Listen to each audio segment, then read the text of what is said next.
The injury to the back of the head is severe. He's barely breathing. You better prepare for the worst. Dr. Tate, please, just try something else. I know you can think of another way. Dr. Tate, just tell me how much you want. I'll figure something out. Please, I'm begging you, save my brother. You've already racked up a debt of $2,000 because of this troublemaker. Listen, my advice is, don't keep throwing away more money. You're struggling enough as it is. Now this kid keeps getting into one mess after another. Ending up like this, he brought it on himself. I can save him. Mr. Tate, do you really have a way to save my brother? I can save him, but it'll take $30,000. If that's really out of reach, you can use the deed to this old house as collateral instead. That'll do. No way. This is the only roof over our heads. Well, then there's nothing else I can do. Sir, this house sits right next to the newly built avenue. If we take it, tear it down, and build a restaurant here, we'll make a fortune. We definitely can't let them slip away with it. What's the rush? They're desperate to save their son. They'll have to hand over that deed sooner or later. Oh my god. This dump is ancient. Wasn't I just paying the franchise fee at the hot pot place? How did I end up dressed like I'm the big boss of the Chen family? The original owner just kept causing trouble the whole time. Fine. But you'd better save my son Victor first. Mom. Xinghe, I don't have many years left. And after I'm gone, it's Victor who'll have to look after you. Now that's being smart. Come on, hurry up and sign on the dotted line. No need.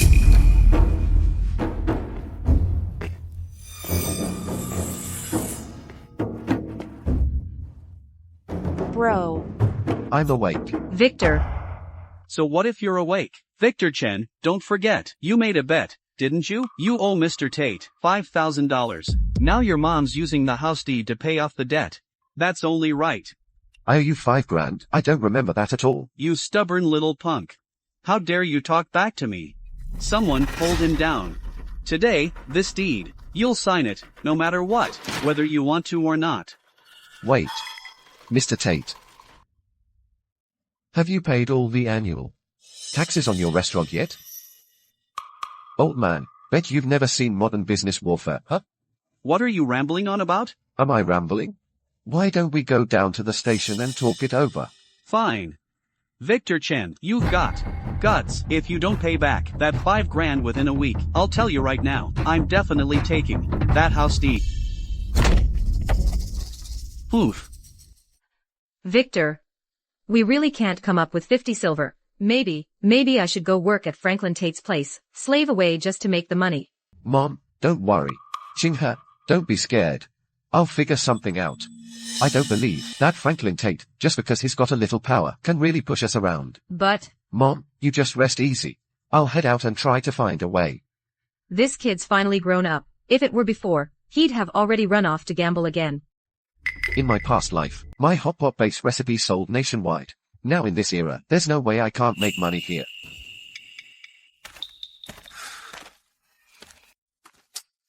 Man. What a waste of a perfect recipe. Now, the problem's really just the beef tallow. Back here, all the cows are used for blowing. They are expensive as hell. What am I supposed to do about this? Ergu. Got it. Victor, cut me some slack, would you? Sure, we've always been friends. But you don't have anything to put up as collateral. I just can't get you a loan. Aren't you a core member of the bank? You can't even handle a simple thing like this? Hey. It's not totally impossible, but... you'll have to put your body on the line. You're into guys? Look, I'm not selling my ass here. What ass? No, I'm talking about this new product our bank is launching. What kind of product? You pose naked. Let me sketch you. Sign it, fingerprint, and all. Then you'll get a small pile of cash. Even back in the day, you guys have loans for heroes. Your boss is a real genius. I'll do it. What the hell are you drawing? Is it really that small? Can you make it look bigger? Or try a different angle. That angle's pretty good.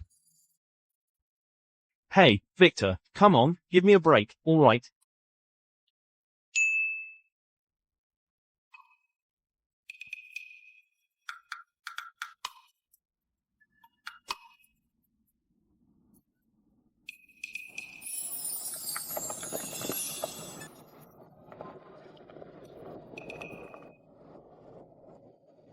Hey bro, do you really think anyone will buy this hot and spicy stuff? My hot pot is seriously fragrant and spicy. Everyone's gonna be scrambling to buy it.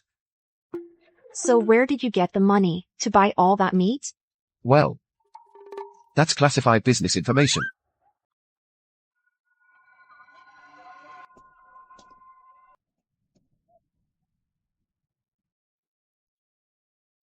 Miss, stop eating, and don't forget the task Your Majesty gave us.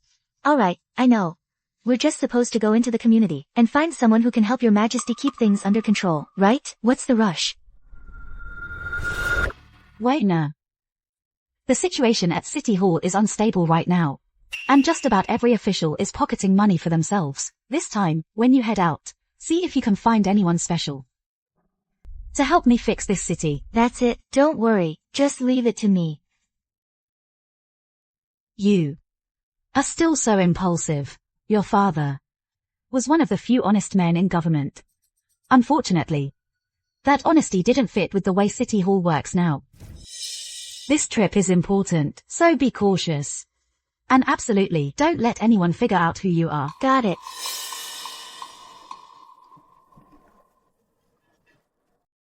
What smells so good? Hey, miss. Thank you. Wow, this looks really fresh. It smells amazing and super spicy, but I wonder if it'll leave a weird aftertaste. Don't worry. This is called hot pot. It's a specialty from my hometown. Veggie skewers are $1. Meat ones are $2. Let me get you one to try. Alright, here you go. Here you go. If you don't like it, no need to pay. This is delicious. Thank you. This jade pendant, there's something special about it. Franklin! What's that? Smells amazing. Eric, this is called hot pot. Let me grab you a skewer so you can try it. Okay. Here. So, what do you think? It's so good. Hey, Franklin, can I take a few skewers home for my family? Of course. Go ahead, help yourself. Thank you, Franklin. No problem. Are you out here doing charity work or something? Times are tough these days. It's not easy for kids to find a bite to eat. So what's the harm in giving out an extra skewer? This kid's actually pretty kind-hearted. Give me one, too. Yeah, give me a skewer. All right, one at a time. I want one, too. Don't rush, don't rush. Everyone, one at a time, please. I'll take a skewer. I want one, too.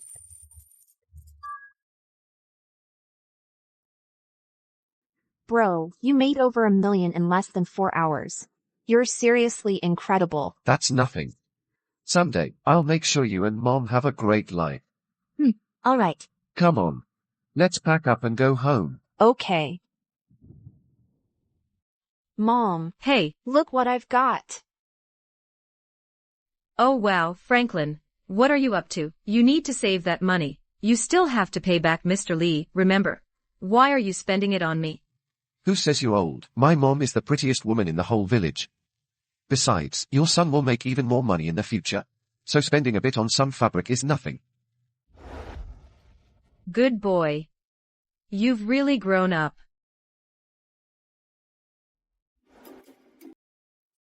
Boss, could you get me a few more skewers today?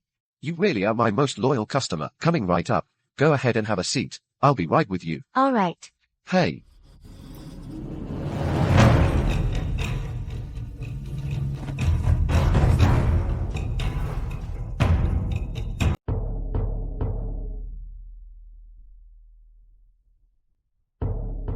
Who let you set up your stall here? Did you pay your booth fee? Mr. Lee, the housekeeper. Quite the show of power, aren't you? Open your eyes and see what this is. You just barged in and flipped someone's stall. Are you worried this good stuff is going to take business away from the Lee family restaurant? Ha. My family's restaurant is huge and thriving. What do I have to fear? I'm just looking out for the people here. What if someone gets sick from your spicy food? If it hurts someone's health? My mom's sick in bed right now, and we're counting on this money for her medicine. Yet you flip my stall like it's nothing. You trying to cut off my livelihood? This stamps from the county office. Your Lee family hides behind that official title from the city hall, and now you're openly going against the authorities. What? You planning to rebel now? You're not from around here, are you? Let me give you a piece of advice. Don't meddle in things that aren't your business. I'm just a customer, that's all.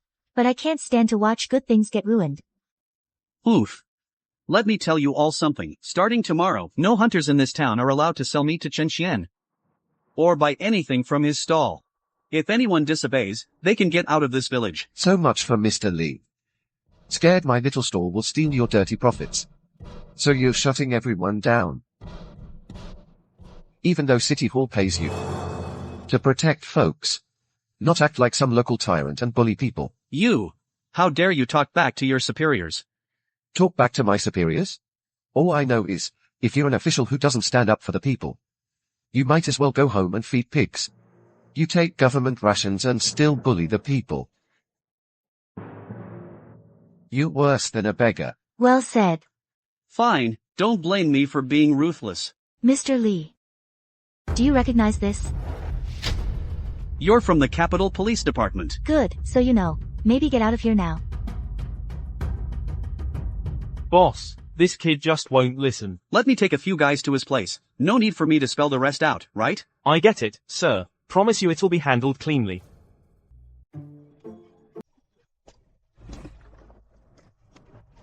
A place where sorrow lingers from dynasties past. 1,000 royal palaces, all reduced to dust. When people prosper, they suffer. When they fall, they suffer. That's a great poem. Just now, when you stood up to Mr. Lee, your argument was so clear. And you really get how tough it is for people just making ends meet. Have you ever thought about going down the civil service path? My office in the city just happens to be short-handed. Would you like to join us? Miss, you really overestimate me. I was just rambling at my little stand back there. Honestly. Girls like you. I wish I could hire a few every year.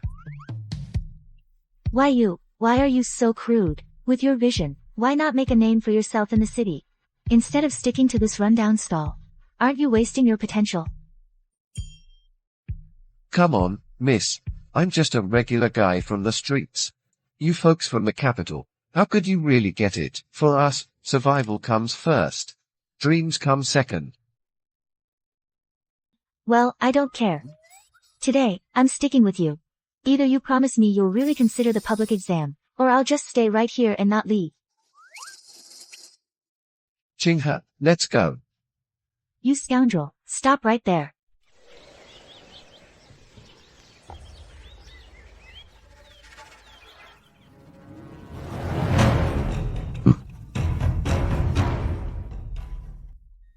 Mom.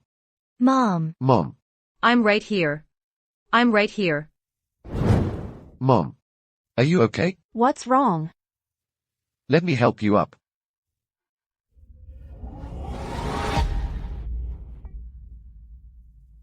Mom. Who did this to you? Some masked guys showed up. They barged in and started smashing things. I tried to stop them. Wouldn't let them touch anything. Your ceramic pot for the soup. They shoved me away. My head hit the stove. I passed out. Masked men. Other than Franklin Tate. Who else could be that ruthless? Wreck my shop. Even hurt my mom. I'm not letting this go. Mom. Let me get you back to rest. Come on. Let's go. Tom Bates. Miss Sue. So this is what you people in power do, huh? I didn't mean for this to happen. Franklin Tate, he's just a well-off villager. Doesn't really count as someone in the government. Besides, he doesn't represent all of us. An accident. You call that an accident? Miss Sue, you grew up with everything handed to you. Sheltered your whole life. But can you stop being so naive? These days, the authorities cover for each other. It's not like. No way a speech about government serving the people makes any sense now. I just owed Franklin Tate $50. And he dared to wreck my business and hurt my mom. So where were those officials who claimed to protect people just now? Here's some cash. Take it, get some medicine for your mom. And try to fix up this place a little. No need. No matter how broke I get, I'm not taking money from you people in power. Otherwise, I wouldn't even get a chance to ask for justice down the road. Bro, Miss Sue means well. Yeah. Mom. Let's go home.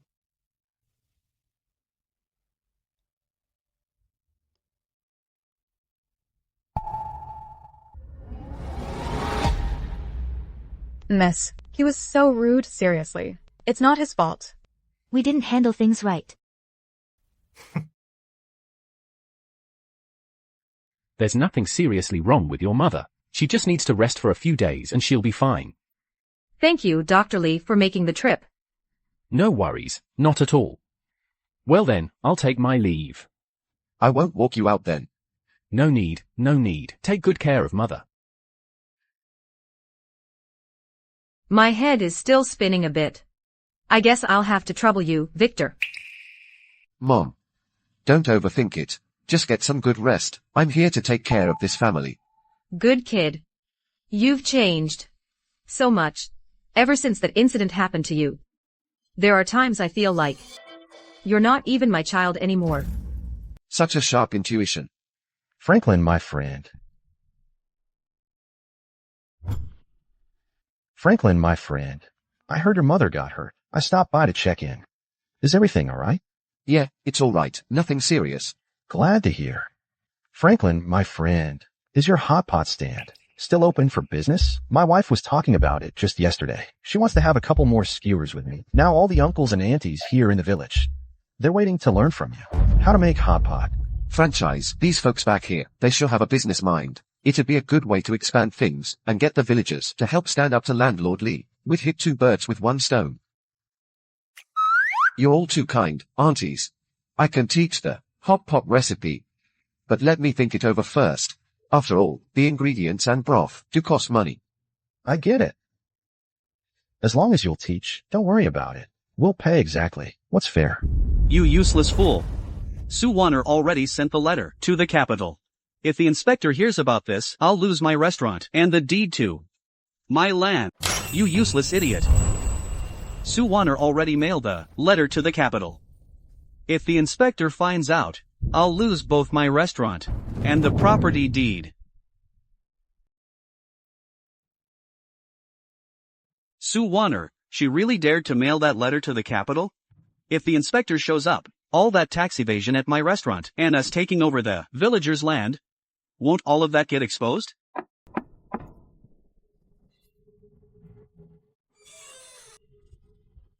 Please, Judge Xiao, have a seat. Mr. Lee.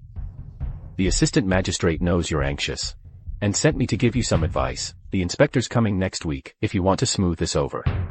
You're going to need to spend some real money. Officer Zhao. As long as I can fix this, whatever it costs, I'll pay.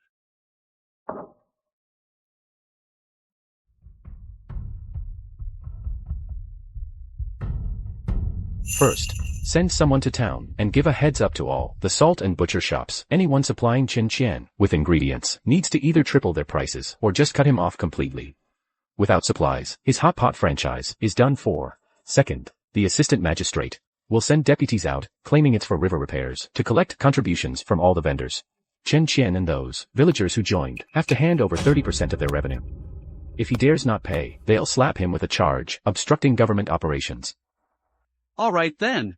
What are you standing around for? Go get it done, quick. Yes, sir, I'll get right on arranging things with the salt and butcher shops. Hold on. Remember, don't leave any evidence. Understood. Understood. If the inspector traces this back to the assistant magistrate, neither of us will be safe. Yes, of course. Chen Qian, buddy, how's that hot pot franchise contract coming along? Uncle Joe and Aunt Lee are all waiting. Hot Pot Franchise Agreement. First up, the franchise fee is 8 taels of silver. That includes 3 days of soup making training. You also get your first batch of soup base for free. Second, any additional soup base has to be bought from me. It's still 20 coins cheaper than what you pay for ingredients in town. Third, the recipe is for your own use only. No sharing it with anyone else. If you leak it, you have to pay 10 times the franchise fee. 8 taels isn't too much at all, huh? My husband just went to town yesterday to check. Just the coarse salt alone is 5 coins a pound. You're teaching the skills and throwing in the soup base. Definitely worth it. Shen, I'll pay the franchise fee first. As for me, I want to set up a stall on the east side of town. Keep it farther from the Lee family restaurant. Less drama from him, that way. That's the third villager paying the franchise fee already. I didn't bring the silver on me today. Can I go home and get it then come back? Uncle Ju, come learn how to make the soup tomorrow morning. I'll give you the soup base formula. Hey. Just prep some materials today. Stuff like dried chili, wild ginger. Got it.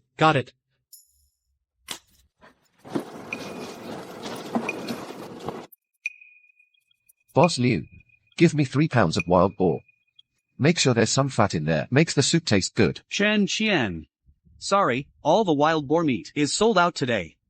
I was here this morning, still saw a few chunks of wild boar hanging behind the shop. Hey, isn't that Chen Qian trying to buy some meat? Boss Lu just said. From now on he's not selling you anything. Best know your place. Don't go running that damn franchise thing anymore, or else you won't even be able to buy salt, let alone meat.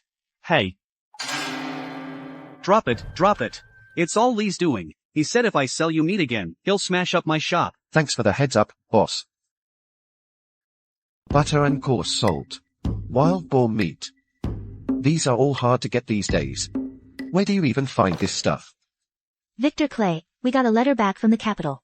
The inspector will be here the day after tomorrow, but I heard the deputy mayor took a bribe from Franklin Tate. They're going to use river repairs as an excuse to take 30% of your stall's profits. 30%. That's straight up daylight robbery, but good thing I'm prepared. Just now, Mr. Wang said, there are hunters out in the mountains behind us. They used to sell their meat in a neighboring town. We could just buy from them. It's even $2 cheaper than in town. Victor Clay, I worked out a deal. I talked to the mountain hunter, and he's going to deliver. 5 pounds of wild boar meat will be here tomorrow, and some coarse salt too. We used to have a family in our village. They used to boil salt themselves. They can still make some for us. It's not as fine as what you'd buy in town, but it'll do for making soup. Sounds solid. Turns out you already made backup plans. But what do we do about that tax from the deputy mayor? If he wants a cut, he'd need paperwork, right? When the time comes, I'll have the locals keep detailed records in the ledger. If he tries to extort more money, once the inspector's here, we'll all report him together.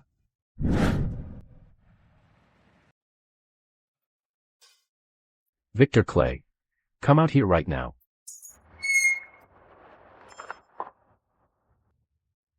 Well, what's going on? Hops are here now. What are you all doing? By order of the deputy mayor.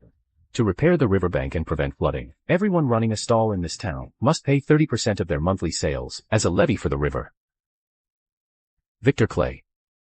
Your hot pot stall and your other franchisees have to pay this month's river tax today. Fixing the river is a good thing. I'm not against it. But 30% is just too much. Last month, I only made $50 selling vegetables.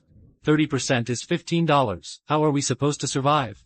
Exactly. Yeah, Franklin Tate's restaurant is huge. Why don't you go collect from him? You only shake down the little guys like us. That's right. You just target us small-timers. Why? You really want to resist? Aren't you scared I'll have you all hauled to City Hall and thrown in jail? Officer Zhao.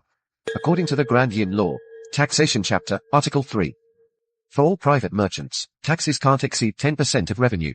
You need to specify the use and make the accounts public. Yet this 30% riverbank donation. There's no law for it, no records. Where did it come from? Is it the county magistrate bending the law? Or are you just using this riverbank donation to line your own pockets? You insolent citizen. How dare you question the county magistrate's orders? Officer Zhao, we're asking you for silver. That's already a courtesy. Mouth off again, and you'll get 30 lashes. Broad daylight and you're assaulting people? Aren't you afraid if word gets out, the inspectors will hear about this? You've really crossed the line. You're all crossing the line. You're all crossing the line. Get moving, all of you. Lock up every one of these troublemakers. Then search his house. If you find silver, we'll use it for the donation. If you don't, arrest his injured mother as collateral. Don't you dare bully Brother Chin Chin. Anyone who tries to hurt Chin Chin has to answer to my shovel first. We're all watching you. If you dare arrest anyone today, we'll go to town and beat the drum to file a grievance. We'll let the whole world know that the county deputy and his men are bullying innocent people. Yeah, let's see if you dare bully us again. Zhao, open your damn eyes wide. This permit came straight from the county deputy. It says right here, we're operating legally and you have no right to harass us for no reason. If you dare lay a single finger on me today, that's an abuse of power. If you search my house or touch my mother, you're breaking the law as an officer. The circuit inspector will be here in 2 days. You tell me if he decides to punish someone. Do you think the county deputy will protect you? Or protect himself? Fine. So you want to gang up and defy the law? Tomorrow I'll bring 10 officers with me. Anyone who stands in the way again will be charged with organizing a mob to resist authority. By then, your whole family could be executed. Let's go. Move aside. Chin Chin, I'm heading over there right now to beat up that dirty cop. Uncle Wang, don't chase after him. Let's save our strength for tomorrow. If he really shows up with his men, we'll let the circuit inspector deal with him. Everyone, listen up. If they bring 10 officers tomorrow, we'll have 20 of our guys standing guard here. If they accuse us of gathering a mob to cause trouble, we'll write down every injustice, especially how he smashed our eggs and hurt my mother today, and everyone will sign it. When the circuit inspector arrives, we'll hand it over together, and we'll see who really gets screwed. Chin Chin, I trust you. Tomorrow, I'll have my husband bring 3 strong men. Jenner, I'll go to the village and call more people. We'll fight it out with them. Yeah, let's stand up to them. We'll fight them. We'll fight them. This battle with the officials and the gentry. Finally, I'm not fighting it alone anymore. Your Majesty, I have something important to report. My young daughter, Warner, sent back a secret letter yesterday. She says that in Qingxi County, she found a talented person among the common people. This person excels at using his wits to make a living and can rally the townsfolk together to stand up against local criminal forces. He may be just the kind of person who can help your Majesty stabilize the court. He's truly a talent worth using. However, there's a problem. According to Warner, both Mr. Li, a notable landowner in Qingxi County, and the deputy magistrate, seem to be intentionally making things difficult for this young man. Not only did they cut off his food supply and levy heavy taxes, but they also sent people to break into his home and injure those inside. I fear this kind of talent may be lost because of this. Your Majesty, I believe there is something fishy going on here. All the officers in the main camp were chosen by Your Majesty, and they are all honest and dutiful. So why would the deputy magistrate and Mr. Li of Qingxi County go out of their way to target a nobody like him for no reason? I'm afraid that this person among the townsfolk may have done something wrong, or perhaps Miss Warner made a mistake in judging his character. Secretary Chen, are you saying my young daughter Warner cannot judge people well?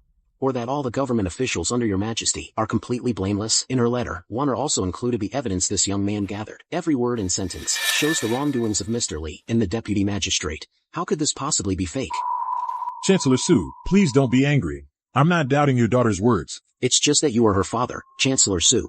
If you go there to investigate, others might talk and say we only appoint people by favoritism in our court. For fairness' sake, why don't I go instead to Qingxi County and find out the truth? That way, I won't let down Your Majesty's trust, and we can also clear the local officials' names, if they're not at fault. In that case, we'll go with Secretary Qian's suggestion. You'll head to Qingxi County at once and get to the bottom of this matter. If any officials are found guilty, I won't let them off easy. I will obey, and will not let Your Majesty down. Your Majesty.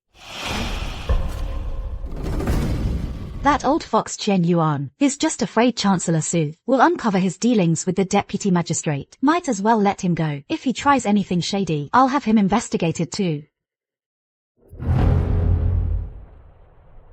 Shienna, why don't you take a break? You've been up half the night. You need to take care of your health. Oh no. What happened? That got Miss Sue so worked up, her whole face is red. If it's an emergency. The bathroom's over there. I can have Ching her grab you a nightlight.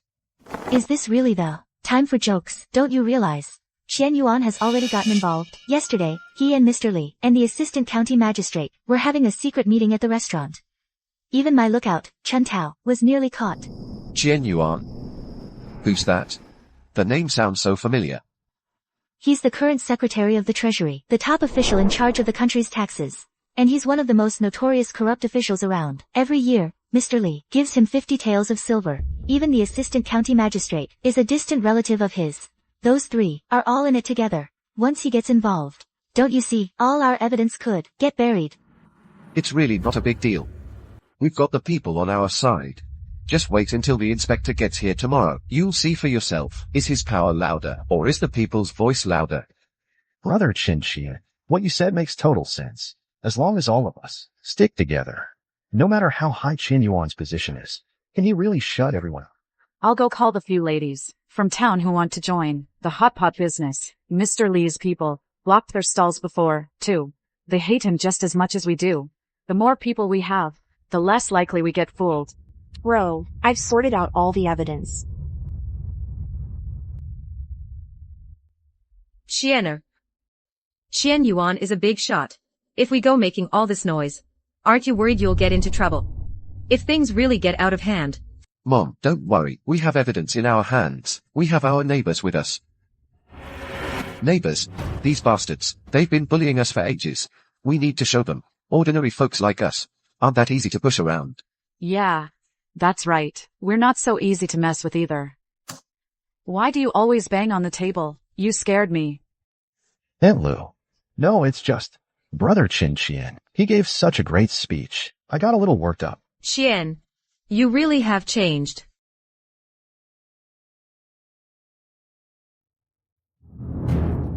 So this is what grassroots power means. Relying on regular people. It's more powerful than any official badge I've got. Qian Yuan's got plenty of connections in the government. But still, he wouldn't dare go up against so many ordinary folks. After all, the one thing the Chancellor hates most is officials who lose the trust of the people.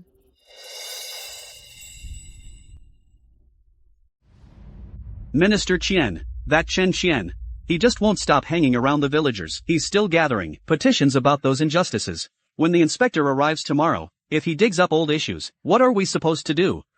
Why panic? They're just a bunch of troublemakers. How much trouble can they really stir up? All they've got are a few sheets of crumpled paper, just making a fuss for nothing. We'll just have Officer Zhao find any excuse and slap him with some charges like spreading rumors and inciting unrest. Lock him up. Once he's gone, the rest of the villagers, without their leader, will just scatter naturally. Exactly right, Minister Qian. Chen Qian, he's just someone who doesn't know his place. Tomorrow, when the inspector comes, we'll give him a little offering, and everything will go off without a hitch. Nothing will go wrong for sure. Wait, hold on. But what about that girl Su Wanner? She's helping Chen Qian, and she's got an official badge from the capital. She's just a young girl. Even if she's got connections in the capital, what can she really do in our town? If she tries to get involved, we'll just say she's colluding with the villagers, trying to incite trouble. The Chancellor hates nothing more than outsiders meddling in government affairs. Her father, Chancellor Su, already gives people the creeps.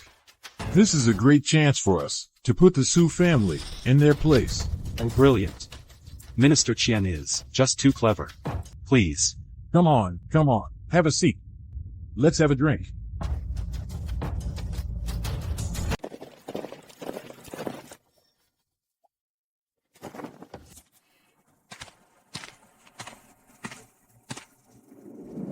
Franklin Tate. Get out here. Franklin Tate. You've got 30 minutes to come up with a 30% donation, and tell all your franchisees to pool the rest of the money. If you don't, I'll have you charged for resisting and obstructing public order. Even your injured mother will be dragged to court to pay off your debts. Assistant Magistrate. The tax codes clearly state that merchants only owe a 10% tax. Your 30% demand has no legal basis at all. What? Are you going to break the law in broad daylight? Enough. The assistant magistrate's word is the law here. If you don't pay up, I'll demolish your broken house first. How could this happen? This is outrageous. Yeah, how could this happen?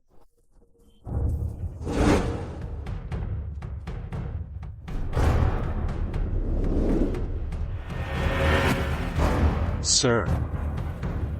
Sir, you're finally here. That villager Franklin Tate gathered a mob to resist the donation and accused your subordinate official of corruption to the assistant magistrate. Sir, you have to stand up for us. Franklin Tate. Is this true? Sir, this Mr. Lee colluded with the assistant magistrate. On one hand, they cut off my food supplies, sent house servants to smash my stall and hurt people. On the other hand, they used so-called river dam repairs to extort a 30% tax.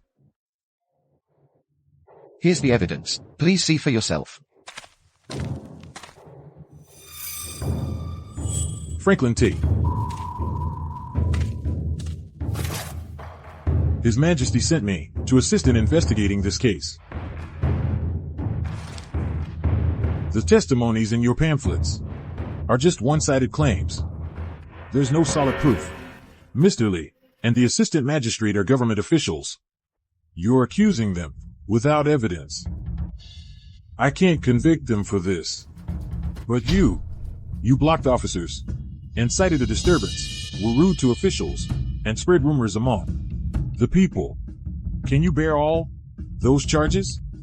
Or is it that you intend to rebel, to incite villagers against the government? Mr. Chien, don't pin that kind of accusation on me. That's a bit much. You just said I'm making baseless accusations, framing an official of the court. So, by your logic, if I bring irrefutable evidence, you'll handle this case fair and square, and give the residents of Qingxi Creek the justice they deserve. You had Mr. Lee burn all the records of his tax evasion, and the deeds from land he took from the villagers. Even the butcher shop, and the folks at the salt shop were told to change their stories. Even if this kid grabbed a few scraps from the past, at most it's all just speculation. Naturally, in Dayan, the law has always been impartial. As long as your proof is solid, it doesn't matter who's involved.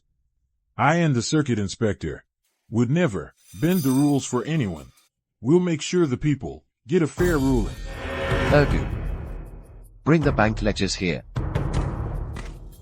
Victor, it's all here, from when Mr. Lee started Golden Bank and opened his restaurant 3 years ago, to that 200 taels business loan last month.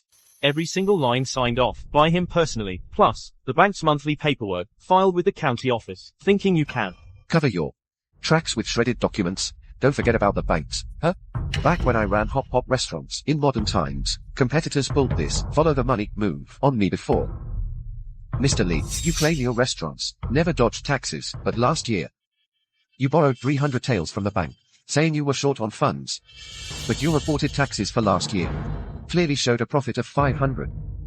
So where did those missing 200 taels go? Well, you all schemed this together. These books are fake. Ergu, you ungrateful traitor. I've been giving you generous kickbacks every month. Look at him. You're setting me up. Who's taking your kickbacks? This is my cash ledger. Last year, you borrowed 100 taels. Said it was for buying meat. But you turned right around and gifted it to the governor for his birthday. Should I fetch the housekeeper's receipt from the assistant county magistrate's place? You lying scoundrel. This is absurd. Circuit Inspector. This is an official badge from the capital prefecture. Not only did Mr. Lee evade taxes, last year he also seized 3 acres of Mr. Wang's best farmland to build his restaurant's back lot. Just last month, he even trashed Chen Victor's hot pot stall. Spring Peach saw with her own eyes that members of the Lee family relations did it. The witness is right here, in the crowd. Treasurer Chen. The evidence is pretty solid now. Useless bunch. Franklin Tate and the county magistrate. They can't even keep a few villagers in line. And now Sue Warner comes waving that jade badge, jumping out to block the way. If this really gets investigated, what if it drags in all those tribute payments I've taken? Better just go with the flow for now. Figure out an exit strategy later. Solid evidence, huh? Solid, then so be it. Since we've got both witnesses and physical proof, I'll leave it to you, Inspector, to act impartially. Return justice to the people of Qingxi County. Let's not give folks reason to say that us government officials only cover for each other. help me up. We did it. Judge Chen, are we really just letting him off that easy? This isn't gonna wrap up so quickly. In a little while. Go find some people. Yes, sir. Brother Chen Qian, does this mean Franklin Tate won't dare steal our radishes anymore? That's right, we won. No one's gonna mess with us again. You sell your radishes however you want. Brother Chen Qian. Before, we were always the ones getting pushed around. But today, we finally stood up for ourselves. We did it. From now on, we're sticking with Chinner. Yeah, we did it. Great. Let's follow Chen Qian. What happened today wasn't just thanks to me. It was everyone's hard work. So, tonight in my backyard, I'll set up a hot pot spread. Everyone's invited. Plenty of food, no charge at all. Hot pot. I've got meat at home. I've got drinks at home. Let's have hot pot. Hey Chen Qian bro, Chen Qian, stop sleeping. Chen Qian, dude, wake up. Big news. Li family from next door, plus Zhang village, all asked me to pass on a message for you. They saw our village hot pot stand become so popular it's on fire. They all want to join in. Here's their application to join us. This is great news. Our village is about to become the famous hot pot village. For sure. Leave the joining requests to you. You'll collect the monthly payments. Qinghe will handle the supply orders. Wow. Boss Chen, you're making money in your sleep now. Looks like in the future, if I want to talk to you, I'll need to get in line. You little rascal. Why do you sound so salty? From what I see, you haven't exactly missed out on eating hot pot. Business is business. By the way, about joining our capital district project, have you thought it over? Not going. Why not? Now, all the work is done by Qinghe, ergo, and old Wang who help you out. Don't you want to do more for regular folks? Young lady. I've got a great gig running my hot pot stall. Why would I bother mixing it up in the capital district? You gotta know. The rules in government are even messier than my hot pot swords. I'd rather not go looking for trouble. Chen's mom, do you see this? Warner. He's just afraid some tricky problem will pop up afterwards, and we won't be able to handle it. Just wait a little longer, maybe in a couple days, he'll figure it out. Chen's mom, you're way nicer, not like some people who walk around acting like royalty every day. I'm sticking around here for a while. Make sure I get my fill of hot pot. Got it, young lady. Once Li family signs the agreement, do you think Chen Qian could teach me how to make broth? I want to cook rabbit skewers. And buy Mom some floral cloth for a new dress. You should learn how to spell. Join first. Once every village opened the hot pot shop, that Li rich guy won't dare come steal our land anymore. Which way are we heading? Hey, kid. Was it Franklin Tate who wrote you guys in? Me?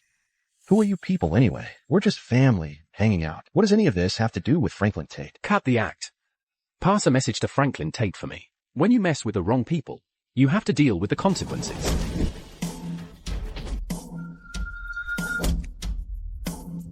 Don't hit my dad.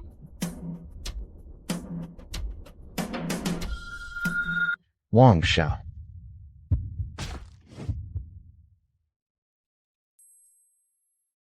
I'll fight you if I have to.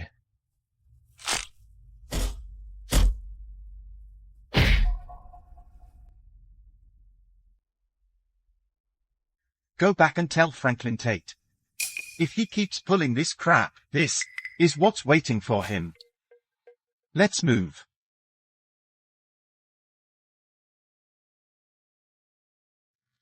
Wang Xiao. Wang Xiao, you okay? Wang Xiao.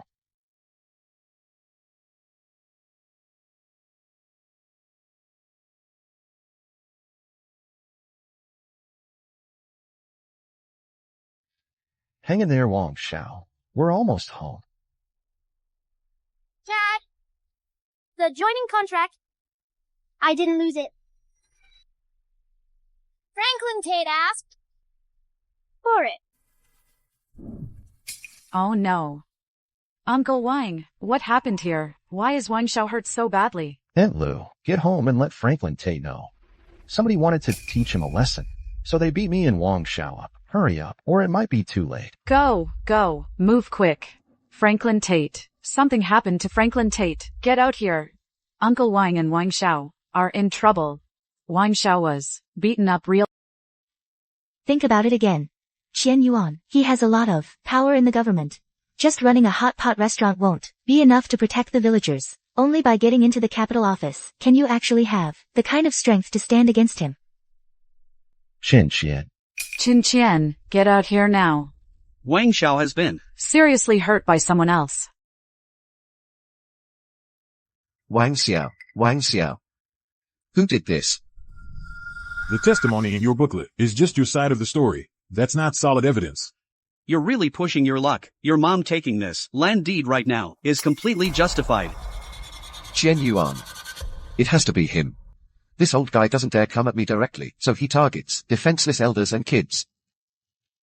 It was Qian Yuan, wasn't it? I'm going to confront him. You can't go. They said you messed up Mr. Qian's business, and that you need to be taught a serious lesson. It's all my fault. I should have protected Wang Xiao better.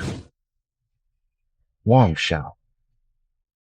Yesterday, Uncle Wang was still patting his chest, telling me, Chen Qian, brother, I trust you, and Wang Xiao was tugging at my sleeve saying, Chen Qian, big brother, I want to help you. I was even patting my own chest, swearing, stick with me, nobody's ever going to bully you again. But now, I can't even protect one kid who trusted me. I'm such a joke. I thought using modern business strategies would bring everyone a better life. I thought if we stood together, we could beat the big shots. But when faced with someone like Qian Yuan, someone with real power, my little bit of skill is completely useless. If only I hadn't insisted on going head-to-head with Qian Yuan. If only I hadn't started that hot pot franchise thing and just quietly kept being a small street vendor.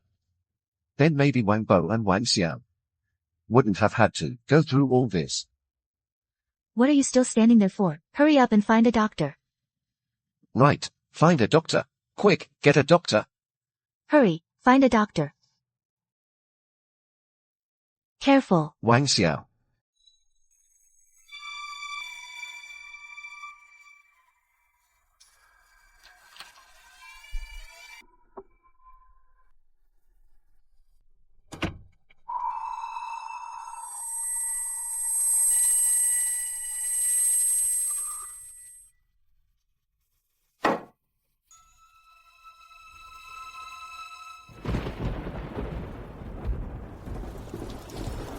Qin Qian. Qin Qian, don't lock yourself in there. Wang Xiao is still waiting for you to make a decision. The whole village is counting on you. You can't just hide in here. It's okay, kid. He just needs some time. He's upset and overwhelmed. You go back and look after Wang Xiao. I'll talk to him in a bit. No one knows his temper better than his mom. Mrs. Chen, please, try to talk to him. If anything happens, we'll all face it together. Don't try to carry everything alone. All right, go on, hurry up.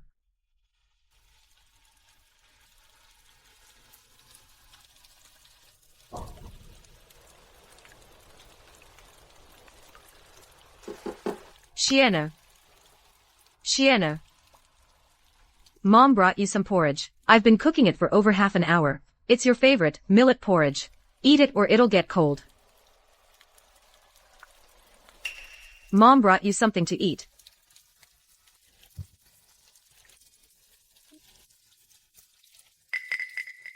Shiena, drink your porridge while it's still warm. Mom just now went to see the doctor. Dr. Li said that Wang Xiao, although badly hurt, wasn't injured anywhere vital. He'll need some time to recover. Uncle Wang has a fractured arm, but they put on a splint, and it'll heal up with time too. It's my fault they got hurt. I shouldn't have tried to start up that franchise. I shouldn't have crossed Qian Yuan. Otherwise, they wouldn't have had to suffer along with me. Qian. Do you remember when you were 10 years old? The month after your dad passed away. That kid from the next village tried to steal your cornbread. You just held onto it tight, refusing to give it up. So he shoved you down into the mud. That cornbread rolled around and picked up dirt all over it. You didn't even dare fight back. Just hugged your knees and hid in the woodshed. When I went over there, With my rolling pin, that kid's mom still tried to protect him, telling me, so what if he stole your cornbread? I argued with her till the sun was almost setting. I just picked up that muddy cornbread, brushed it off for you, and put it in your hand. You just held onto it tight and told me, Mom, I'm going to get strong, so no one will ever push me around again. Mom. My child. The people in the village now are just like you were back then. That landlord Lee stole Wang Po's land. She kneeled there half the night, her knees got scraped raw, and none of it mattered, and when the sheriff's men came to collect their taxes, your Aunt Lou, the eggs she hid in the stove, they took them all. Her whole family had nothing to eat and went hungry for 2 whole days. When Qian Yuan and his men smashed up your Uncle Zhou's stall, he didn't even have the guts to fight back. It was you. You got them all to try franchising. Your Uncle Wang found the courage to tell the landlord Li, that land is mine. Your Aunt Lu dared to put her eggs out there to sell, because they felt there was finally someone backing them up. You think they blame you? Just now, when they brought us the millet, Aunt Lu told me, if it wasn't for Chen Qian, they never would have dared to go up against Qian Yuan in their whole lives. Your Uncle Wang, half conscious, was still holding my hand, telling me, tell Chen Qian, don't blame himself. Mom. Yeah. I understand now. I'll pick myself back up. Good. Good kid. Tell me honestly. Are you really Chen Qian? Tell me. Are you really Chen Qian? Mom. What's going on? When you first woke up, you called me Mom. Then started talking about franchise fees and business secrets and stuff. You never understood any of that before. You couldn't even read a ledger. Mom. But you always protect me and Qin He. Help out all these villagers, stand up to Mr. Li. Just like back then, clutching a bun, crying and telling me, you wanted to be strong. Mom. Hey. I'm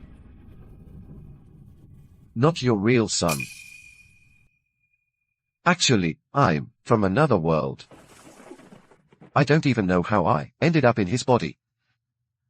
I was scared you'd blame me for taking over his body. Silly child. There's nothing to blame. You took care of me in his place.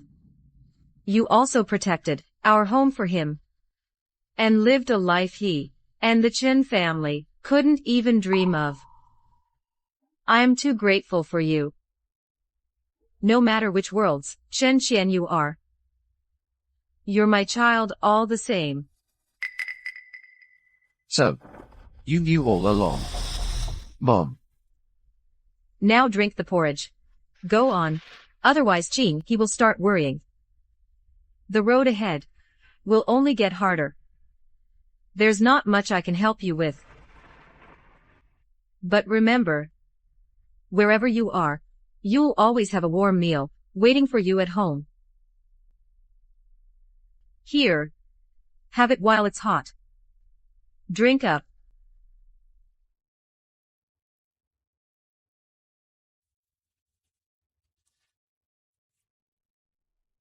Third, the recipe is for yourself only. Don't share it with outsiders. If you do, you'll owe 10 times the franchise fee. Xingyi, the silver from Li Family Village's franchise is all collected. Guess what? They're hoping your brother will come by and help them cook the first hot pot base. It's all taken care of. My brother said he'll go when he's done here. By the way, Uncle Wang, is Wang Xiao awake yet today? He's awake. The doctor said the kid's tough. He was begging for hot pot skewers this morning, so I had my husband go hunting for rabbit meat today. Gonna cook a stew for the boy tonight. Qin Qian is here. Qin Qian, a secret message came from the capital. Qian Yuan still isn't giving up. He submitted a memo to the treasury, complaining the provincial inspector in Qingxi County is dragging his feet with the case, and wants to have him transferred to Lin County, so one of his loyalists can take over. Also, looks like Mr. Li and the provincial governor might get bailed out soon.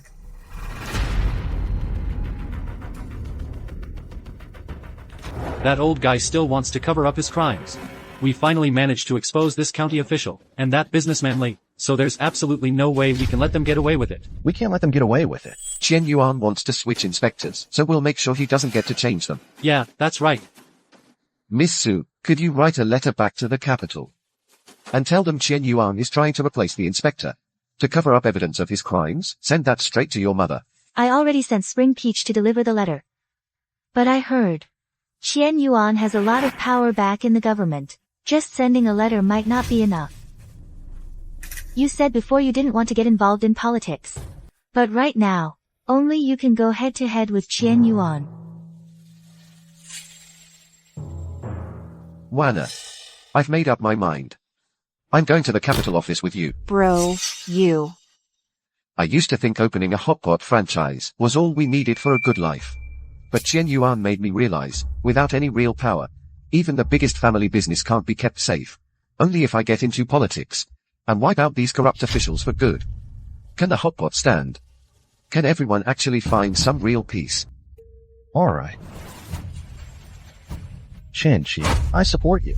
Yeah, we support you. Absolutely, you go for it. You take care of business out there. We'll handle the franchise at home. You have all our support. When you become a big shot, let's see who dares mess with us. Chen Yuan, you want to go against me? Bring it on. Not only am I going to protect the villagers this time, I'm going to drag down every single corrupt official like you. Everyone. I'll leave first thing in the morning. When the new inspector comes, he might not do anything too blatant at first. Just keep running your businesses. Pay your taxes as usual. All right. But if he messes with you, just record everything in your ledger, and I'll get word from the capital right away. Chen Xian, you be careful on your way. If something goes wrong once you get to the capital, send a letter. The whole village has your back. We support you. We support you. We support you. We support you, always. Hey, Miss Su.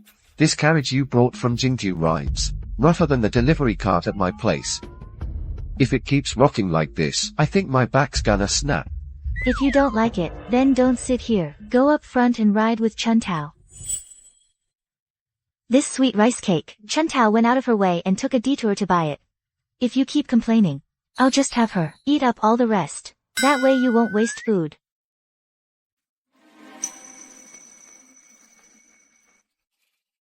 Just eating one of these, and you think I'm wasting it?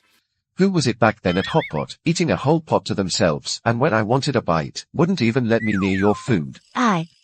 What are you talking about? Clearly you just didn't make enough. Why is your face turning red? Mister, the road ahead gets pretty deserted. It's all woods up there. Something feels off.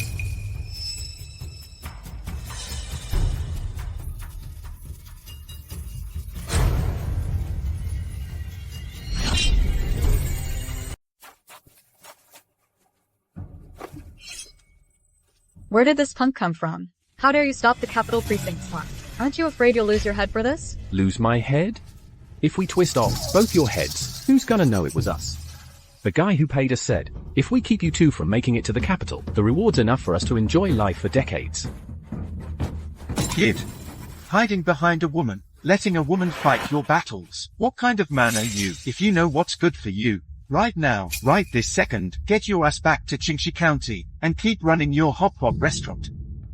I'll let you off this time, but if you keep being stubborn, and go to the capital with Miss Su to cause trouble, today. I'll just bury you right here in these woods.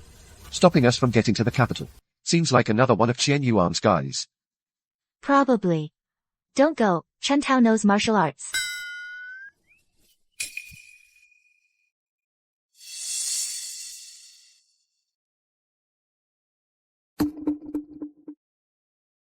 Pervert. Even now you still wanna hold my hand. You wanna go one-on-one with me? You guys aren't even worthy. Here's what we'll do. Why don't you both come at me together? Kid, you sure got some attitude. Fine, if that's how it's gonna be. I'm not holding back anymore. Chen Qian, don't act tough. Yeah, I can hold them off. You too, Ryan. Relax, I've got a secret weapon. He's still trying to run. Come on, get over here. You must have a death wish. My eyes. That's your secret weapon. I'm just a guy running a hot pot place. If I can't beat them, am I not allowed to use a prop or two? Otherwise I'd really get my ass kicked. Get him. Miss, the mountain shrine. Hurry up and get inside. Go. Stop right there. If you run again, I'll break your legs. Stop right there.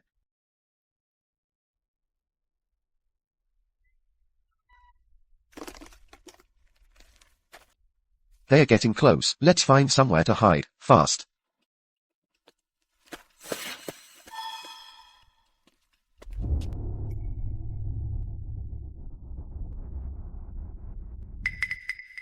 Chen Qian. You better come out right now. I can see you from here. If I catch you, I'll chop you into pieces.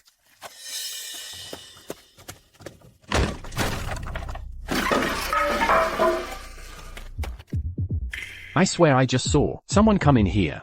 Where did they go? Chen Qian. Stop hiding. I see you.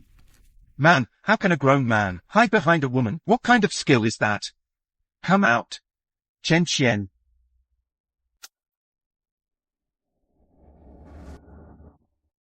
Why does this girl smell so good? Man, I haven't had a good meal in months. Who could resist? Hang in there, Chen Qian. Don't embarrass yourself at a time like this. Chen Qian, aren't you always acting tough? Wanna go one-on-one with me? Come on, I'm right here. Come on, face me. You're just a coward. Shh, don't make a sound. You always act all cocky. But when it counts, you actually step up. Come out. What's a man doing hiding like this? Why are you carrying around a stick? Creep. Shh, they're still out there. Skinny, go check it out upstairs.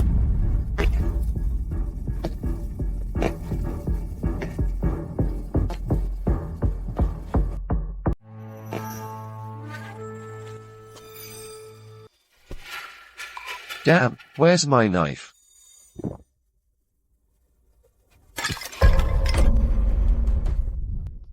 You shall run fast.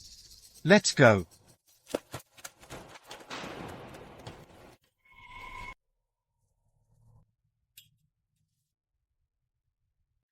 Pervert, at a time like this, you still have the mind to think about dirty stuff. Miss, I'm just a young guy full of hormones. If I didn't react a little, that'd be weird. If you try that again, I'll get Chen Tao to neuter you, then feed you to the dogs. I'm bad, I'm bad. Let me help you down. No need, I can do it myself. Oh, miss, I just tried to help you and you refused. Now look. You've hurt your foot again. Ah, it hurts. Sit down. Let me take a look at how bad it is. It hurts. Go slow.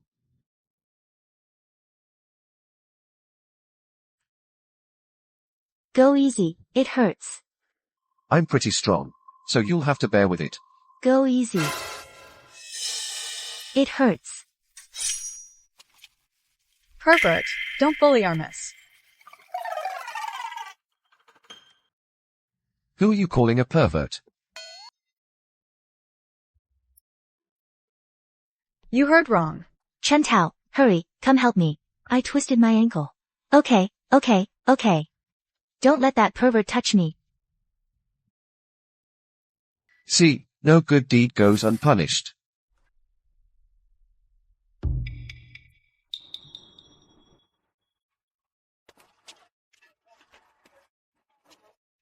There's a pharmacy here. How about we go in and get your foot looked at first? Otherwise you won't make it to the station. Come on. Did I ask for your help? I can walk myself. Miss, just listen to the gentleman. Your foot's swelling up like a loaf of bread. If you wait, it'll get worse. Come on. Excuse me, someone in our group hurt their ankle. Could you take a look? Quick, quick, sit here. Let me see. This foot, right? The ankle, here. Wow, this looks pretty bad. I'll get something for swelling and pain. Just wait a second. You guys wait here. I'll go buy a few hot buns. Perfect, we can eat before heading out. Be careful, man. The guy with the scar from yesterday might still be around.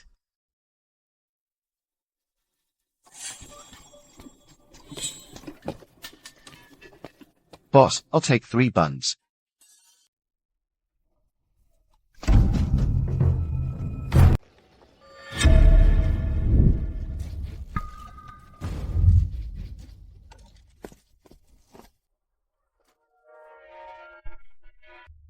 Miss, your ankle is really badly twisted. Try not to walk too much for now, otherwise, it could turn into a real problem later on. Sir, what's wrong? It's people from Chen Yuan. His henchman, Scarface. He's watching the pharmacy right now. So what do we do? If we go out now, are we gonna get blocked in? You guys. You aren't involved with that hot pot stand over in the east side of town, are you?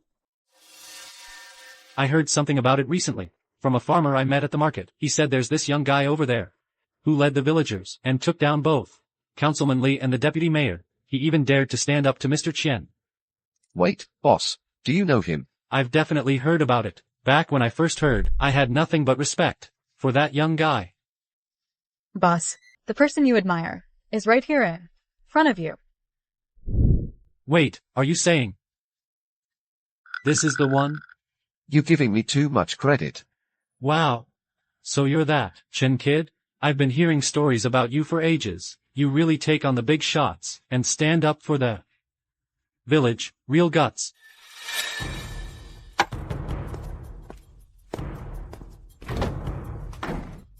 There's a small door out back. About 300 meters outside, you'll see an old locust tree. There's a carriage waiting underneath. The driver's last name is Zhao. He's my distant cousin. Don't worry, I know him well.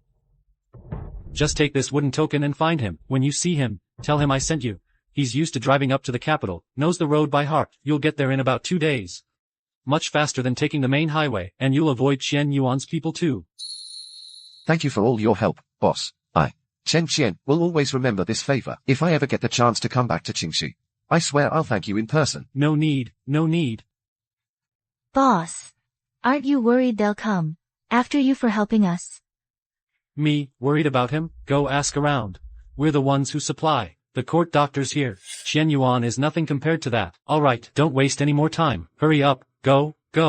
Take the back gate through the yard. I'll hold them off for you. Remember, show the wooden tag when you see driver Zhao. Don't say too much. Go on. Boss, I'll remember your help for the rest of my life. Check if anyone's here. Hurry, just go. I can get out on my own. Boss. Those people who came in just now, where did they go? Oh, come on, there weren't any people. I just opened up. Nobody's come in yet. Quit pretending with me. I saw them come in myself. Are you brave enough to let me search? If I don't find anyone, I'll leave. Seriously, there's no one. You.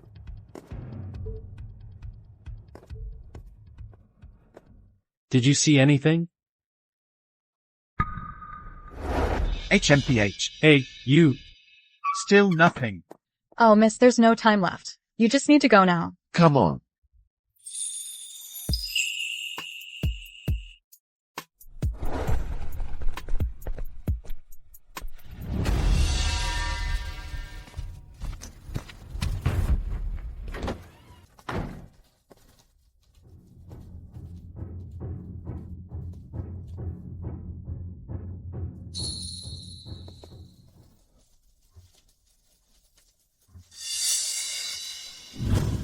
get in the car.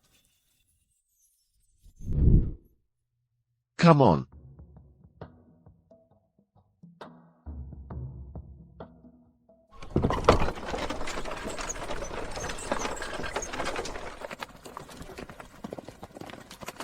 I never expected to find such loyal folks in Green Creek Town.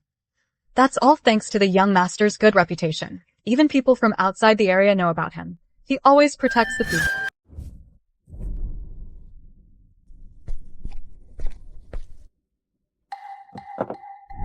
Your Majesty, Chancellor Su requests an audience. Says there's an urgent message from Qingxi County.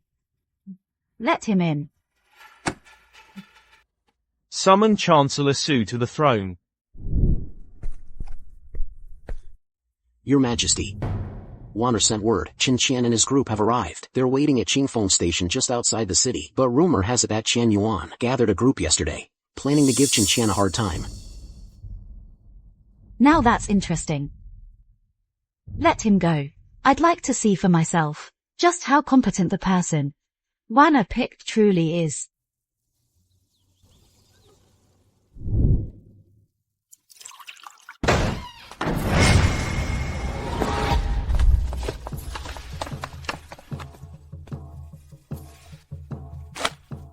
Qin Qian.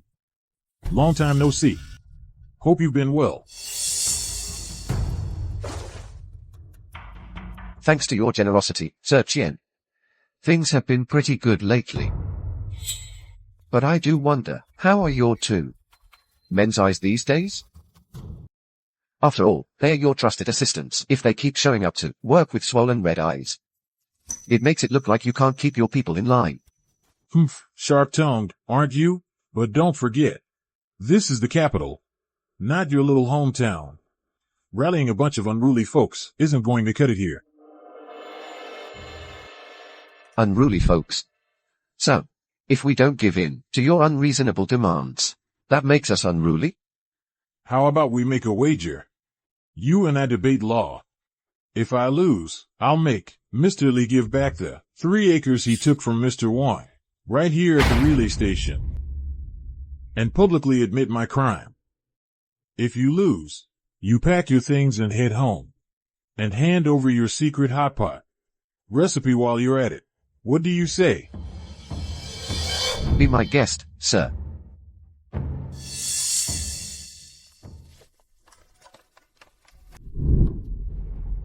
Right now, the south is flooded. The northern barbarians are invading. The treasury's empty. The court urgently needs funds for disaster relief and to raise troops. If you were in my seat as Secretary of Revenue, what would you do? Raise taxes or cut military pay? Go ahead and tell me. Your so-called skill at stirring up the people. Would that be enough to fill the treasury's deficit? This is clearly a trap. Say, raise taxes, and you're heartless to the people. Say, cut military pay, and you're endangering our security. No matter what you say, it'll be used against you. I'm really curious to see how this kid who made waves in Qingxi deals with such a difficult dilemma. I'd actually like to hear how Judge Qian handles things. Well, did you raise extra levy taxes? Or did you take bribes from the local landlords? I'm asking you now, not myself. You just need to answer what you did. Don't waste my time with pointless talk. My solution is to let business support the people, and the people support the nation. The Southern Disaster Relief needs $1 million. The Northern Defense needs $2 million.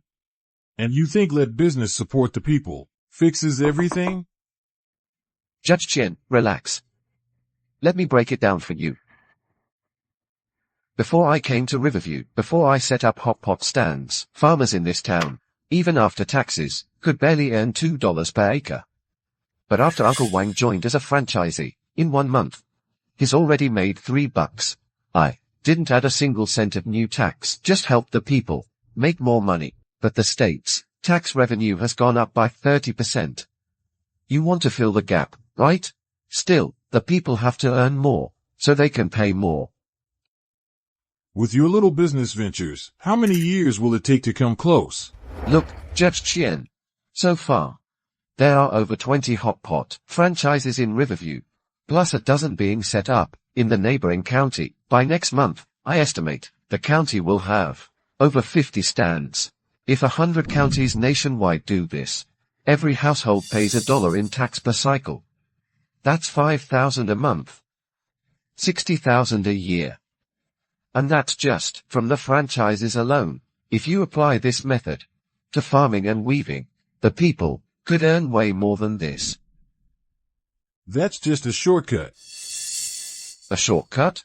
So your way is, take $50 from Mr. Lee, and let him snatch 3 acres from Uncle Wang, and have the deputy magistrate add another 30% in taxes? Does that fill any gap? Or are you digging up the nation's foundation?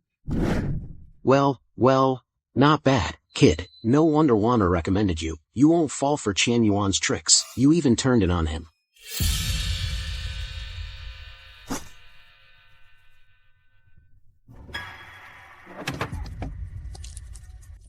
Judge Qian, if we're talking about filling gaps, my way of helping the people earn more money is a lot more dependable than you bleeding the people dry. Wouldn't you agree? Little tricks from the countryside aren't really meant for a city like this, especially at the station. I am in charge of the Department of Revenue's taxes, responsible for all the financial holes in the country. I don't have time to argue with some cocky kid like you. Chen Qian, remember this. Things in Jingdu aren't like in Qingxi. Just having a silver tongue won't be enough to keep your hot pot stand safe here.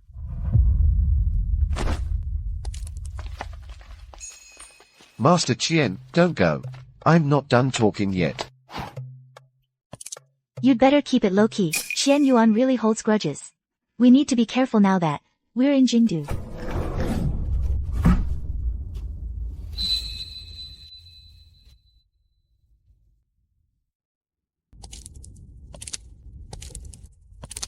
Elder Sister Murong. That's a gutsy kid.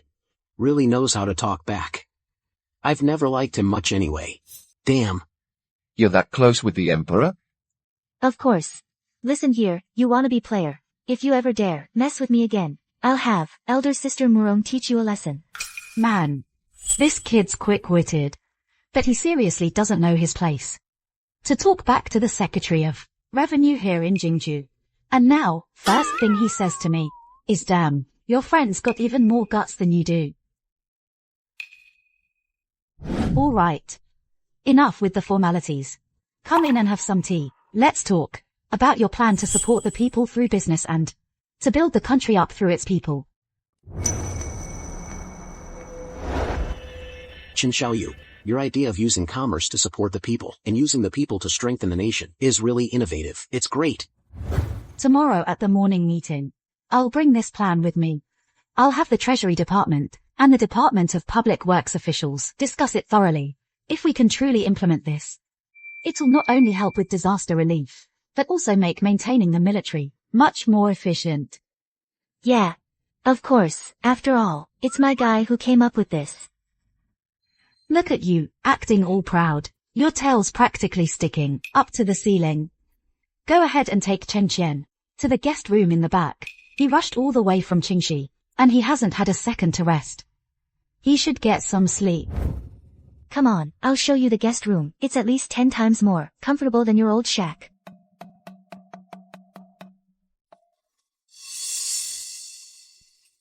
Your Majesty. This Qin Qian kid not only has fresh ideas, but what's even rarer is he understands what ordinary folks go through. Last time in Qingxi, when the tax protest happened, he didn't just look out for himself. He made note of every grievance the people had. That kind of heart is worth more than mere talent. Your Majesty, you really should put him to good use. I can see how good he is too.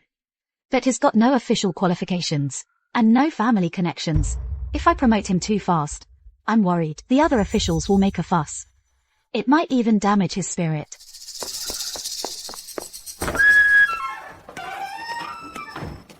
Your Majesty, in 3 days, the envoy from the southern tribe will bring tribute and request an audience. They say they want to put on a performance to honor the relationship between the two nations. Your Majesty, I've heard the envoys from the barbarians are always quite arrogant. How about letting Qin Qian go along to deal with them?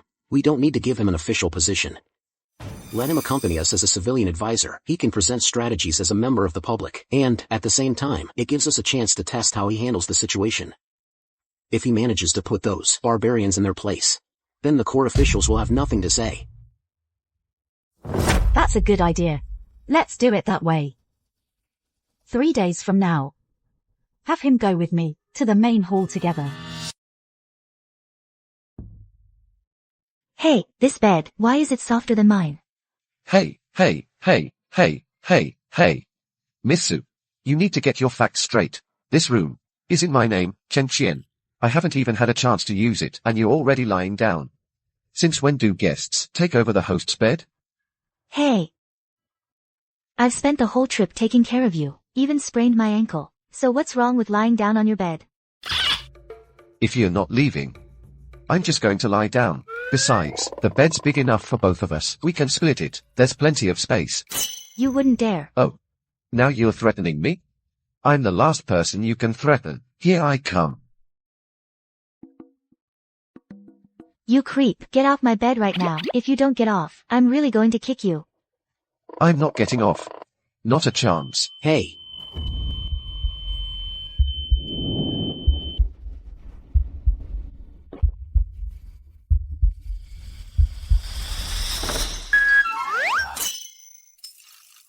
How dare you make a move on my daughter?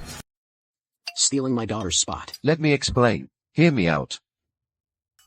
Please, just let me explain. She kicked me first. I only caught her to stop her. He was the one acting tough first. Stop right there. Let's brew some tea and talk this out. Let's really talk it over. Let's really talk it over. Eric, my friend, just now, I got carried away for a moment and blamed you wrongly. Fiona, you really are something. Not only did you take Eric's bed, you didn't even bother to explain earlier. Made a whole scene. For nothing. He's the one who was being unreasonable first. It's all right. It's all right. Chancellor Su was just worried about his daughter. I get it, really. Let's get down to business. I'm here to let you know that in 3 days, the Novenian delegation will arrive for talks. You know, the guys who always stir up trouble on our northern border, the ones obsessed with strength. I already talked with your majesty, and we've decided to have you go along, as a civilian consultant, to help handle things. Eric, those folks are seriously aggressive, and they love making things difficult. You haven't even trained in martial arts. What if they start something with you? Don't worry, they are just brutes anyway. If I can't beat them with strength, I'll outsmart them. Hey kid, no funny business with your hands, alright?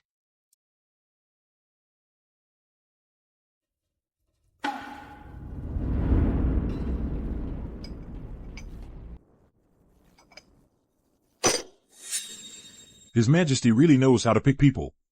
This Eric, just a country boy. He barely even knows how things work in the government. Ma'am, I also heard that those foreign envoys are always so arrogant. They look down most on young people without any achievements or fighting skills. When the time comes, they'll definitely try to make things hard for Chen Qian on purpose. If by any chance, Chen Qian can't handle it well and offends the envoy, then that'd be... Yeah. Right away. Deliver this letter to the foreign envoy's hotel. Just say, we happen to learn that Chen Qian, the same guy who ruined the plans of Mr. Li from Qingxi County and the assistant magistrate, that kid. Also, he doesn't practice martial arts. He's basically just a smooth-talking, hot pot vendor. I understand, ma'am. With this, the foreign envoy will definitely target Chen Qian.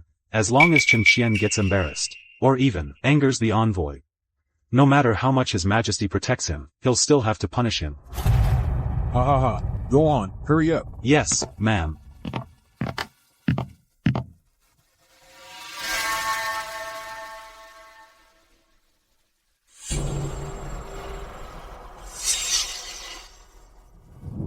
Three days later, the foreign envoy Batu will present tribute. They clearly didn't come in peace. It's both a diplomatic mission and a way to probe our situation. Anyone here willing to step forward and handle this without losing our national dignity? And also figure out their true intentions.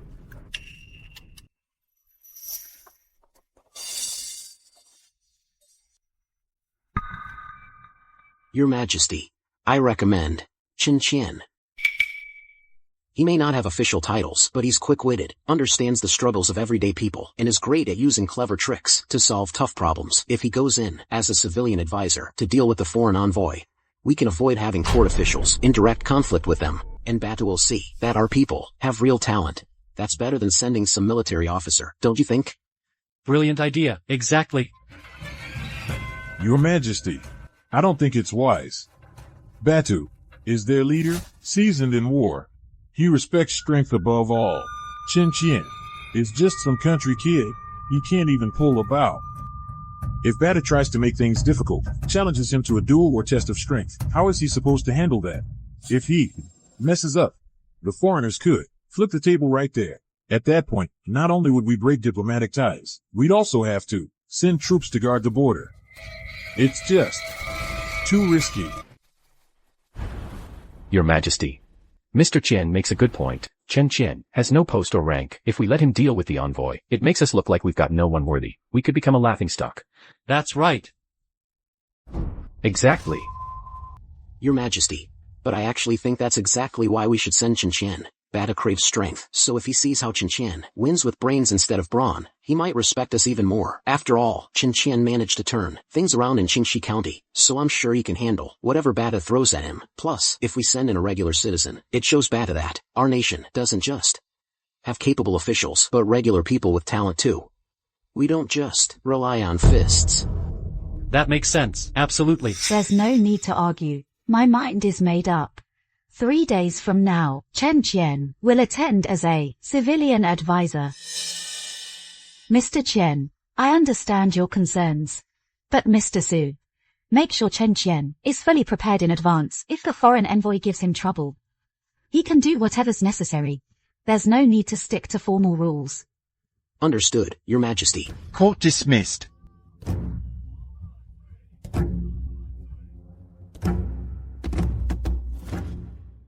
Qian Zhong already delivered the letter. Chen Qian. Just you wait and see.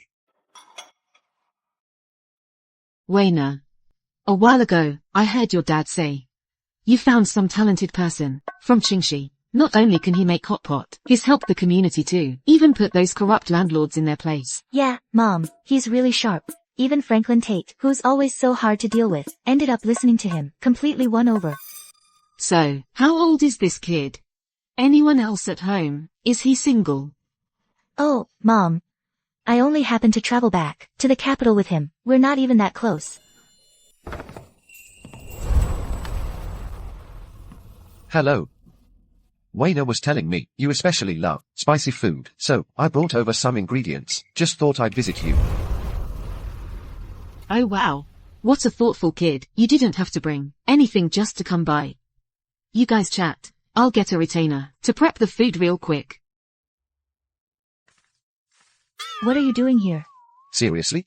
1 minute you're all friendly, the next you flip out. I brought you hot pot out of kindness. And you're not even grateful.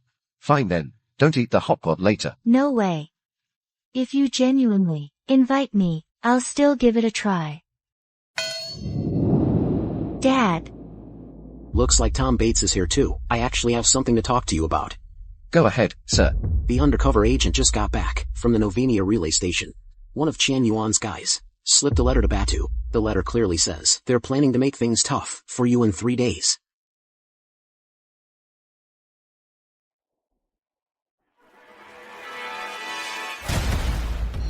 Oh wow. Qian Yuan really hates me. And you're still laughing? That Batu's always been arrogant. Now, add Qian Yuan to the mix. With this letter he sent. Who knows how he's planning to make things difficult for you? Aren't you even a little scared? Sit down. Weiner's got a point. I just got back from the Department of Works. That chief bodyguard with Batu, he's famous for being a brute. Every single day, he heads out to the West Market outside the city and eats 2 pounds of braised beef. He's so strong, he can carry a giant pot down half a city block. If they really want to force you to compete by brute strength, you won't get the upper hand. If it really doesn't work, I'll talk to the president. Get someone else who knows martial arts to handle it instead. I'll have the president order a change of staff. Hey, don't rush. Wait, did you say that general with Batu eats 2 tails of beef every day at a restaurant in the city? Yeah. The informant's been watching for 3 days straight. Every day, right at noon, he heads to Gathered Friends restaurant. Doesn't even change his seat. Always sits at the square table, right by the window. Well, I'd love to meet him then. We're all home now. Let's not talk about politics anymore. Come on, let's eat first. I've heard a lot about that fiery hot pot you make. Today, I'm finally going to give it a real try. Let's go, madam. How do you plan to meet him? Don't ask. I'll sneak out of the house tonight.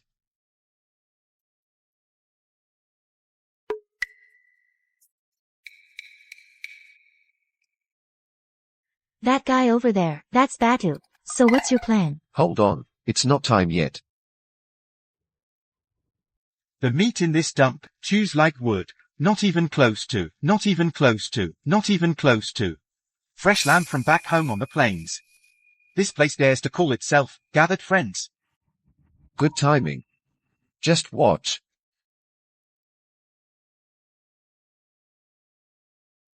You've got a point, bro. I've been to this Gathered Friends 3 times now. Their beef's always too tough and dry. Zero chew factor. We meet lovers. Guess we think alike. And who's this scrawny monkey that dares to drink with me, Batu? Aren't you afraid one punch from me will send you flying downstairs? So you're Grand General Batulu. I've heard so much about you. People have been saying for a long time that there's a general in the Dapta tribe who's strong enough to lift a cauldron, a real connoisseur of good booze and great meat. I never thought I'd get to meet you today here at Gather Lounge. This meal's on me. You sure know how to talk, but I, Batulu, always handle my own food and drinks. Don't need anyone treating me. In the Dapta tribe, we believe in give and take. If you know your meat, sit down with me. Let's eat and drink to our heart's content. Come on.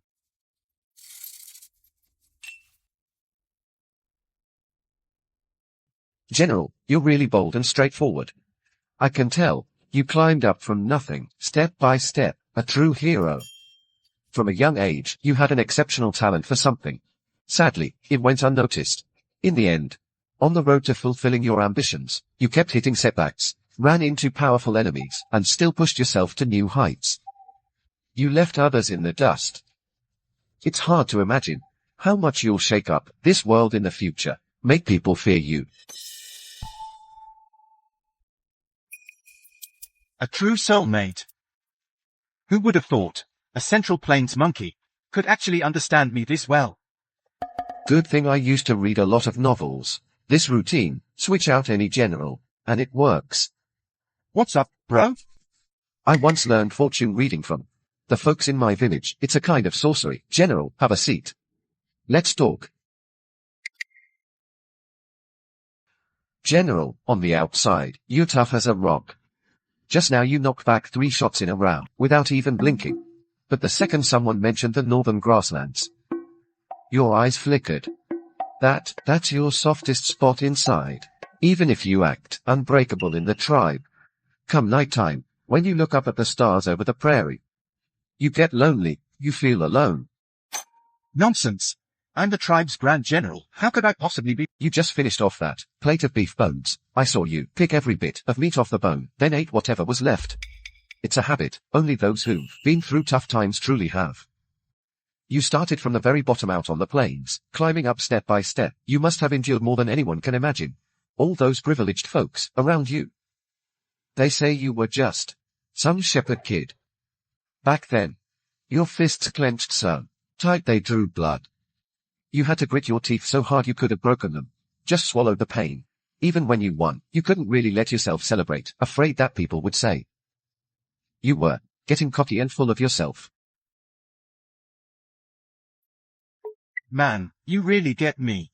Nobody back home on the plains understands what I go through. Never thought I'd meet someone here in some random motel out east who could see right through me. Come on. Let me toast you with a glass. Nowadays, people drop tough dog lines all the time, and half of those could land a double hit. Honestly, they can't compete. General, just drinking is pretty dull. I run a hot pot-based business. Let me give you some of my house sauce to take home, so you can taste something you can't find on the plains. Babe, have the waiter bring a pot, fill it up with water. Good. Come on, let's get back to our drinks. General, you gotta try this. I'm telling you, dipping the meat in this garlic paste, it's way better than the beef stew here.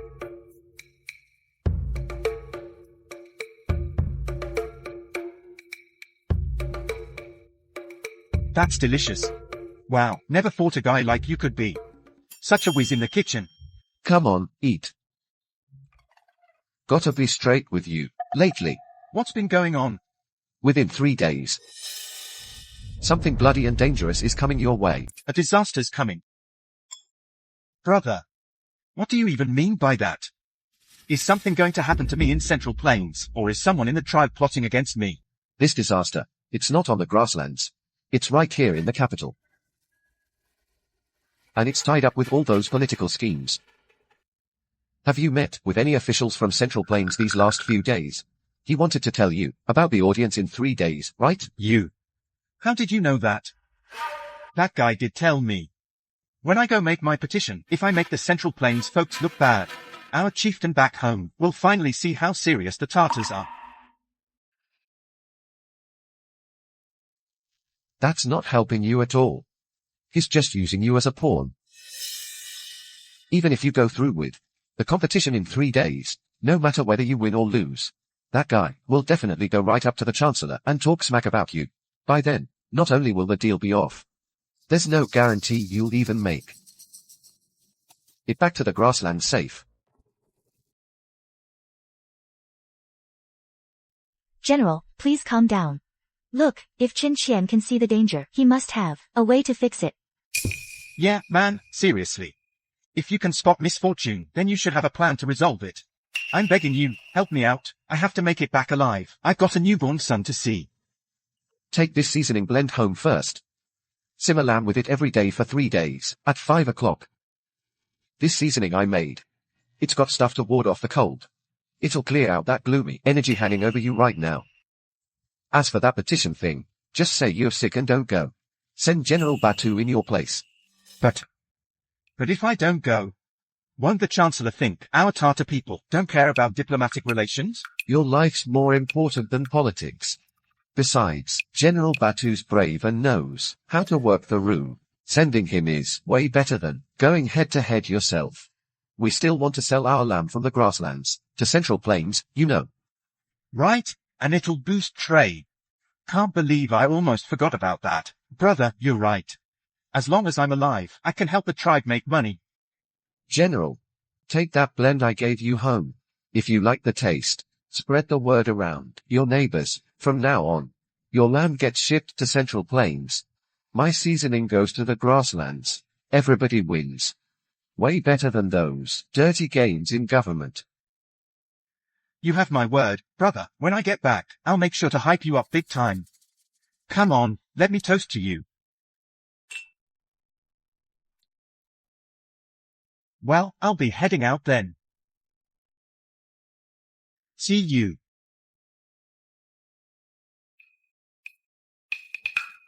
Done deal.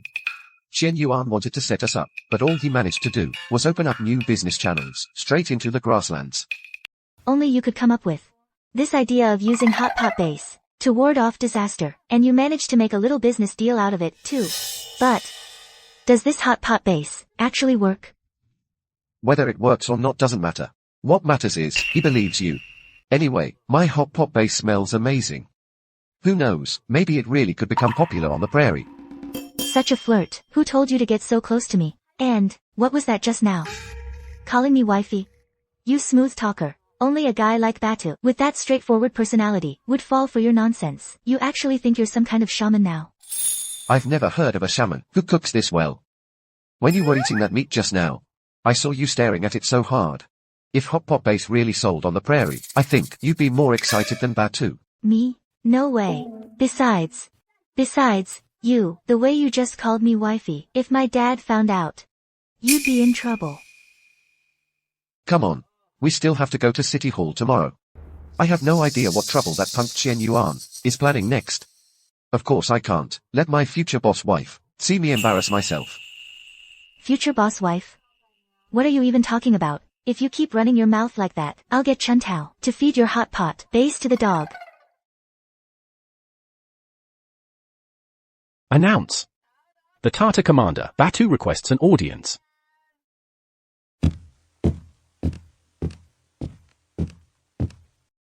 Tartar Commander Batu greets His Majesty of Dayan. How dare you? Why don't you kneel when meeting His Majesty? Our prairie people, kneel to the heavens, to the wolf god, and to fallen warriors. Giving your chest salute is already, out of respect for His Majesty, discussing trade agreements with our commander. A bunch of monkeys hiding in your imperial court. You really think you have the right to dictate rules to us? You. On the prairie, we treat guests with respect. But you all keep calling us monkeys. Is that the Tartar way? You do realize you're the ones looking to negotiate trade. We're not begging you to buy our lamb. Where'd this scrawny monkey come from? Even if I let you use both hands, I could still beat you. Besides, if we can't come to an agreement, we'll just send out our troops and make you agree. End of story. Fine. How about we settle this with a contest? If you win, you can forget all the formalities, and we'll return the gifts to you. But if you lose, you'll follow our imperial customs. Kneel down and perform a proper greeting. Also, you'll pay us 1,000 sheep as an apology. Mighty bold, Chen. You're just a street vendor. And you think you can represent the court, making bets like this? If you actually lose, it's Dayan's reputation on the line. Can you really take that responsibility? Mr. Chen was just yelling so aggressively. You want to stand up for me? I'm an official appointed by the government. How could I possibly get into a brawl with some brute? Then just keep your mouth shut. Anyone here? Is there any official present willing to step up and fight for me? This match concerns the reputation of our country. You aren't really going to let a street vendor take this on for us, right? Now I see it clearly. You're all just the type who sit around in meetings, shouting about saving face, getting in the way, and messing things up for the rest of us. Your Majesty, you really need to think twice. This bet is a matter of national reputation. It's not to be taken lightly. Why is it always you? How about this? If I lose, I'll take responsibility myself. I'll give you the recipe for the hot pot base. But if I win, I don't want anything else. All I ask is that Mr. Chen puts up 1,000 silver coins to help out the people suffering from the disaster. Is that all right? Just 1,000 silver? Sure, why not? I agree. But if you lose, you can't back out. You hand over the recipe with your own hands. Dad, why would Franklin make a bet like that? That Chalu guy is so strong. Isn't this a huge disadvantage for him? Sweetheart. Franklin is shrewd, trust me. Your Majesty, he's trying to protect our country's reputation and find a way to fund disaster relief for Clearwater County. By setting this bet, he shuts up Chen Yuan while solving the urgent crisis the government is facing. It's a win-win. But can he actually win? If he didn't have confidence, would he even make a bet like this? Just watch and see. Franklin's got a knack for fighting smart. He definitely won't try to go head-to-head with Chaolu's brute strength. Hey! Are you just going to ignore us? Have you finished your little strategy meeting over there? Sorry, kept you waiting. Just now, I was discussing the competition with Mr. Chen. We spent a little longer than expected. Now, it's time to face you. Finally, you're here. So let's not waste any more time. We'll settle this with a wrestling match. I'll give you both hands. If you can take me down, then you win. Hold on, you're a guest from afar. There's a tradition here that says, when in someone else's house, do as they do. Since we're beneath the roof of our home city, we should stick to our rules. Besides, if you use your methods from back home, isn't that a bit disrespectful to the host? Wouldn't you agree? Where I'm from, we also believe in doing as the locals do. You want to use your rules. So let's use your rules. That way, nobody questions the outcome. All right. No wonder you're such a legendary leader, commander of 100,000 men. My rules are simple, which is rock, paper, scissors. Are you serious? This is a fight, not a joke.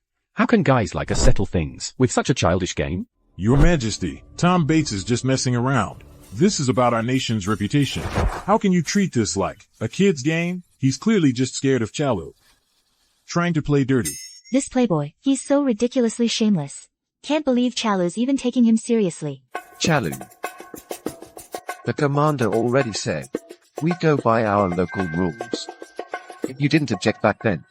If you back out now, that's not really cool, is it? Fine, have it your way. Bring it on.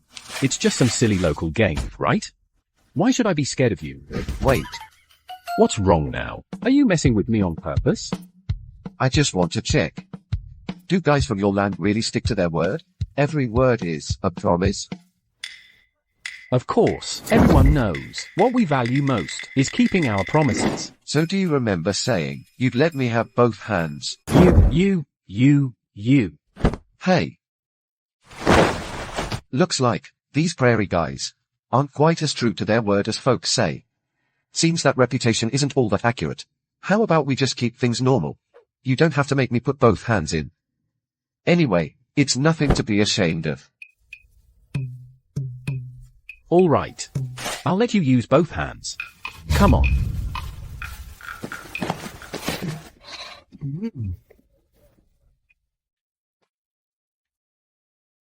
All right, here I go. Rock. Paper. Scissors, scissors.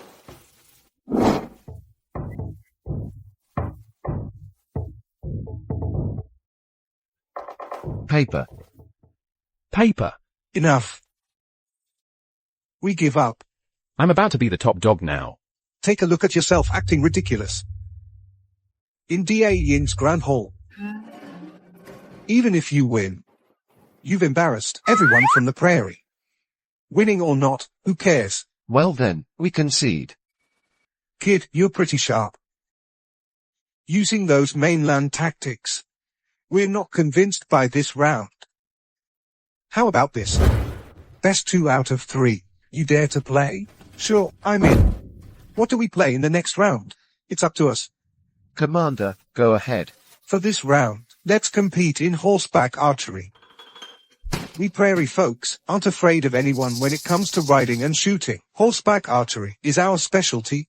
Chen Qian's just a city vendor. What does he know? That kid's about to embarrass himself. Dad, does Chen Qian even know how to ride and shoot? Don't worry, this kid always has something up his sleeve. Fine. Let's just race. Smart move, kid. Let's get ready. Hey, no need to panic. This round, I admit defeat. Chen Qian. You really don't care about Dan's reputation, do you? Geez, why is it always you? Aren't you done yet? I'm just someone who quits games in a second. So what? What's the problem? You want to stand up for me? You punk. Don't you know any respect? Your Majesty. Your Majesty, look at him. Commander Batu. Everyone's got their own strengths. You guys grew up on horseback out on the plains. Riding and archery, those skills are in your blood. I'm just a guy who runs a hot pot spot. Competing in archery with you, I'd just be making a fool of myself. Smart kid. You know your limits. Guys from the grasslands, horseback riding and archery. Aren't things a little street vendor from the heartland can compete with? Hey, I know when I'm outmatched. Much respect. No shame in that. Now we're tied, 1-1. Yeah. It's your turn to set the rules. Commander Batu, you really are straightforward. So how about for the next round? We compete by writing poetry? You little vendor. Never took the civil exams. You sell hot pot and you can write poetry? Exactly. Writing poetry is for scholars and poets. What would a street vendor know about that? Are you just admitting defeat? This is nonsense. Dad, this Chen Qian never spent a real day in school. How could he write poetry? Maybe he's just panicking and making stuff up to stall. Should I go beg Your Majesty to let us change the competition? Don't worry, kiddo. That guy's definitely got a plan. Trust me, it's all good. I'm no scholar, but I've heard the old folks on The plains recite plenty of poems. He says this kid can't write poetry. I'll just compete with him myself, then. All right. I'm in. Since that's the case, let's make the theme about the heartland and the plains. You'll have the time it takes for an incense stick to burn. Suchin, you and the 3 scholars from the Hanlin Academy will judge together. Make sure it's fair. Understood. Since Commander Batu is so generous, why don't you go first? I was actually worried that Chen Qian would get his poem out before me, and I'd lose my train of thought, but now that I'm being offered to go first, it's actually giving me a moment to breathe, then I'll give it a try. I'm honestly not well read, and I can't write those flowery lines poets do, but I can share something. About our winters on the plains. Please, Commander, go ahead and speak your mind. All our songs about winter on the plains go like this. They're way better than those fancy poems, much more pleasing to the ear. Dad, I feel like Commander Batu. He has way too much presence. I think he might not be able to come up with a really good poem. Silly girl. Batu's a commander. There's sure to be his people and the land woven into his poem. You never know. Snowdrifts rise as high as the sky. Winds put cold clouds over the northern lands. Iron cavalry stamp frost to guard our tents. Milk tea boiling warms our tribes. If only I could borrow the heartland's fire to burn away the icy curse of 1,000 miles. Smoke and war shall never taint the grasslands. Together we watch the sun and moon shine on the great rivers. Great poem. That's a great poem. Just that line, snowdrifts rise as high as the sky, captures the vastness of the grassland in winter. Iron cavalry stamp frost to guard our tents, hides the commander's sense of responsibility. There's the magnitude of our land, and the warmth of our people, truly rare. Dad, that was seriously powerful. Can Chen Qian even win against that? This is bad. I never thought Batu would write a poem so bold and mighty. If Chen Qian can't come up with something just as epic, he's definitely done for. Amazing poem. Truly amazing. Together we watch the sun and moon shine on the great rivers. Blends the heart of the plains and heartland as one. It's just so much better than those sappy poems about flowers and snow. He really deserves to be commander. Your words have backbone, passion, and devotion to your land and people. Thank you for letting me go first. Well, I won't stand on ceremony then. Please. Playing tricks and pretending to be something you're not. Victor Clay, if you're really ready to give up, just say it straight up. Don't embarrass yourself in front of your majesty. Why so anxious? Listen up. Drunk and dreamy. I study my sword by the lantern light, in dreams. I hear war horns echo across the camp. Right from the start, I could actually feel an army of thousands rushing toward me. Usually, he's all talk and sarcasm, but I never expected he had this kind of fierce and unyielding spirit. How could he recite such powerful words he couldn't even write straight in the account book before? 800 miles, food distributed to the troops. 50 strings, the music that echoes beyond the border, as the soldiers line up for the autumn drill. The general commands, and the 800 miles, food for the troops. Isn't that just the giant stew pot? Out on the plains, the soldiers gather round, eating together, as the trumpets shake the sky. That really was so inspiring back then. Ha ha ha. Such a vivid image of troops lining up in fall. Every word rings with power, like I can hear the battle horns, like I can see the army formation. This kind of military pride and valor, even the greatest writers in history would have a hard time matching. A regular street vendor can write with such patriotism and ambition. It's way better than those shallow and polished court poems about peace. To finish what the king set out to do, and win honor, both in life and in memory.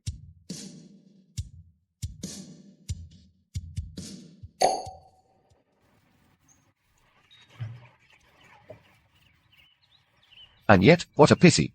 All the hair goes white in vain. What a feat, to accomplish the king's grand endeavor. What a sight, to see the hair turn white. This match. The Tartar clan admits defeat.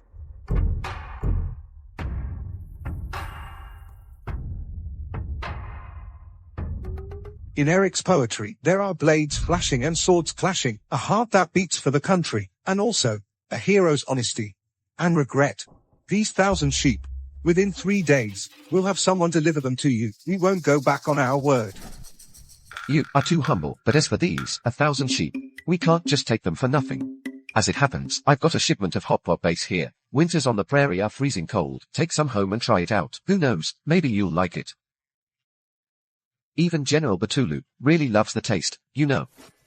You know Batulu? No wonder he said he wasn't feeling well and wanted to stay at the post station. Turns out you'd gotten to him already. Buddy, you've got both brains and guts. I, Batu, admire you even more now. Well, I've only met General Batulu once. Your poem's call to arms, the muster of troops on the battlefield. Every word really struck a chord with me. You've never been in battle. How do you capture that soldier's spirit so well? I may not have been on a battlefield, but I've heard the village elders tell stories of prairie warriors defending their clans, and soldiers from the heartlands protecting their cities. All of them did it for the people. That's the spirit I put into my poetry. Truly, great minds think alike. We all do it for the people. Mr. Chien, our bet. It's time to make good on it now, right? Don't forget about those 1,000 tales of disaster relief silver.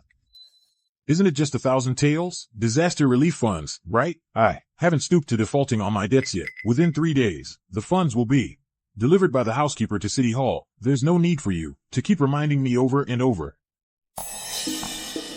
That's good. Chien, your family, as long as you know how to handle things, that's enough. Chien, you impressed the Tartars with your poetry, turned around our deadlock diplomacy, protected the people at Qingxi Creek, and even shook up local industries. These achievements deserve a reward.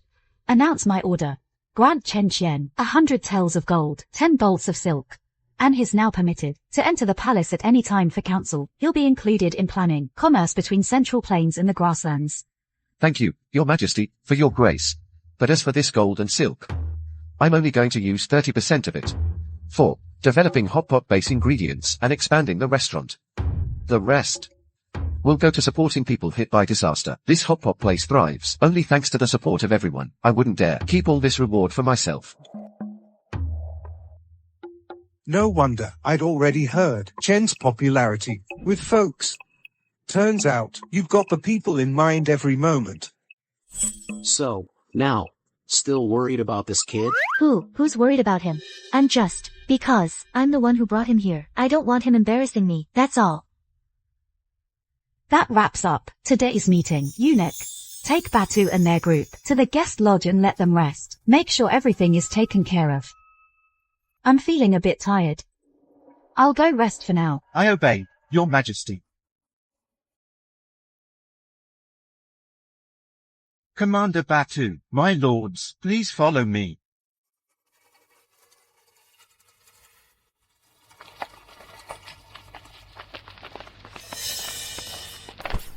I didn't expect you to be that sharp. Do you even know who you're talking to?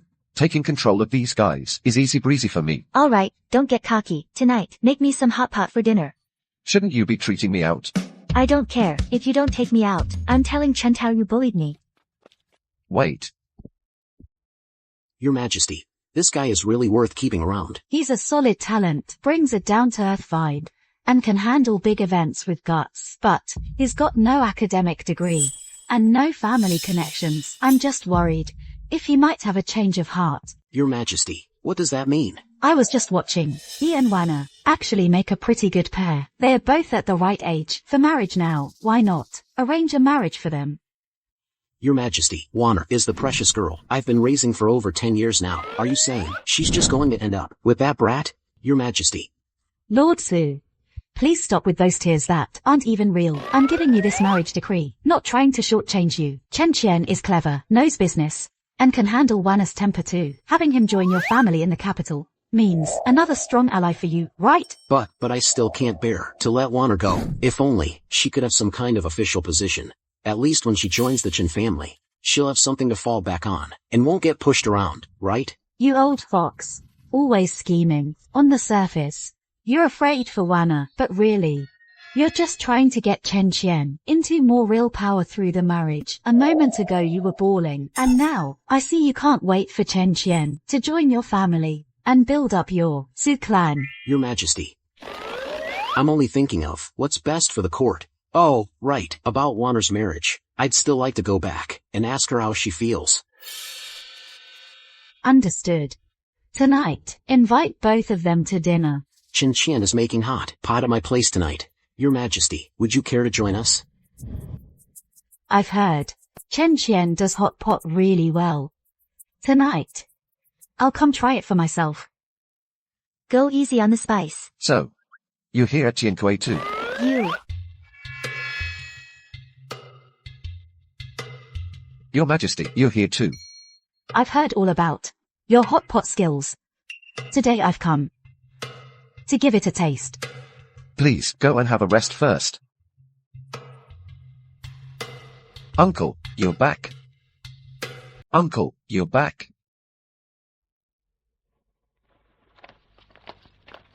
Why does your dad look so grumpy? He showed up at Skyview too.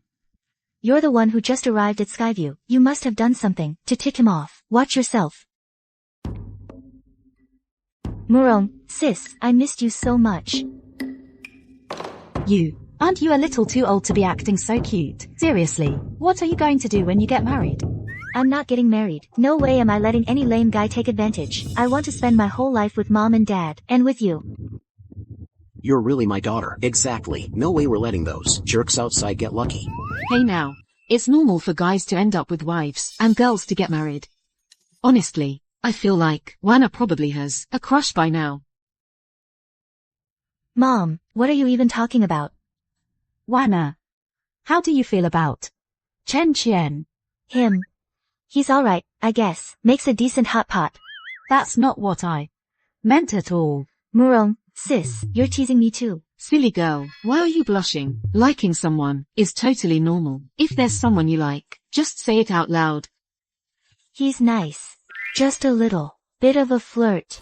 What did he hit on you? I'm going to talk to him. No. Dad, I was just saying random stuff. He's just talkative, never crossed any real lines. So does that mean deep down you like him? Maybe. Just a little bit. But honestly, I have no idea how he feels. He's always picking on me and constantly bickering. The hot pot's ready. If you don't eat now, the meat's gonna get tough. Hey, I just heard someone say I talk too much. Wana, gossiping about me again? This flirt, not even gonna knock before coming in. Who knows how much he heard just now. Wana, talking behind my back again? You, when did you come in? Just now. What? Afraid I'd hear you gossiping? Tonight's hot pot meatballs. You better eat a couple less. No way. I had Chuntao buy those for me ahead of time. Why should I eat less? Alright, let's just go in and try it out.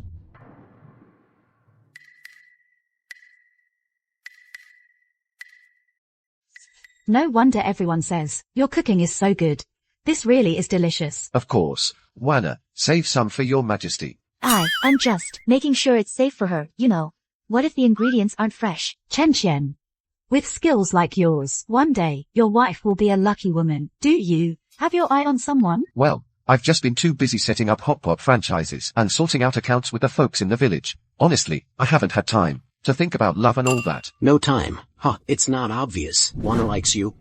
Wana is great, obviously. But we're just different. She grew up in the capital, used to a life of luxury. Me, I'm just the guy running a hot pot stand in the village. I've barely even stepped foot inside the county office. No background, no credentials. If Wana and I got together, people would say I'm just trying to social climb. Would ruin Wana's reputation and drag down the Su family with me. This kid, why is he acting like he's afraid to trouble her, when he's just afraid he'll be a burden? So you're saying, I only like those big shots with status. And look down on you? No, I just... Chen Qian, you're an idiot. Wayner. You little punk, aren't you usually pretty sharp? How come you're so clueless today? You even twisted up what you were supposed to say. All right. Go clear things up now. It's too late. Wayner is seriously mad now. This is all your fault. Totally your fault. You came in just now with that gloomy face. Scared Franklin Tate half to death. If you lose such a great son-in-law, just wait and see. You'll be crying. Jeez, he wants to take away the daughter I've raised for over 10 years. Of course I'm not happy about it.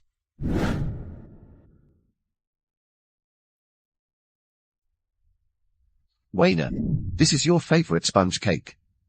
No. Who even wants your leftovers? Wayner, What I just said, that's not what I meant. I wasn't saying you look down on me for not being successful. I'm just worried about people gossiping, saying that you, a young lady from the capital, are together with me, just a small-time vendor by the entrance to the village. It's not fair to you. Not fair. You think I'm the kind of person who'd judge you for not being accomplished. Back in Riverside Town, you didn't even have a proper market stall, and didn't I still stick with you, hiding from Councilman Lee's men, sneaking into the old temple and eating cold steamed buns with you? That's not what I meant. I just don't want you to feel wronged, not that I think you look down on me. What really gets me is, you'd even think that I'd pull away just because of this. You don't even see me as your own. That's enough, Wayna.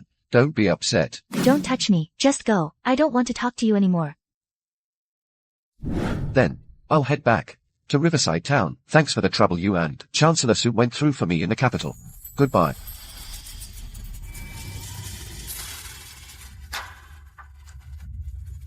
Franklin Tate.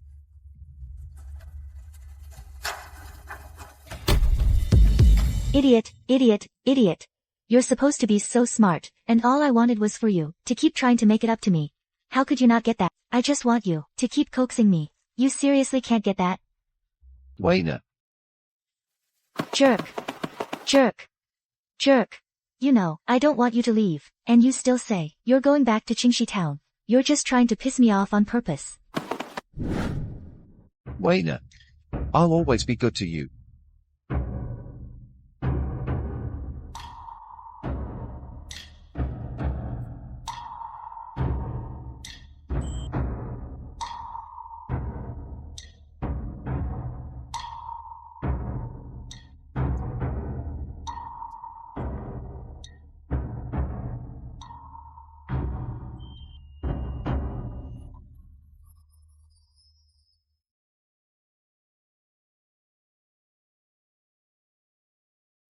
Mr. Chin, Mr. Lancaster asked me to come.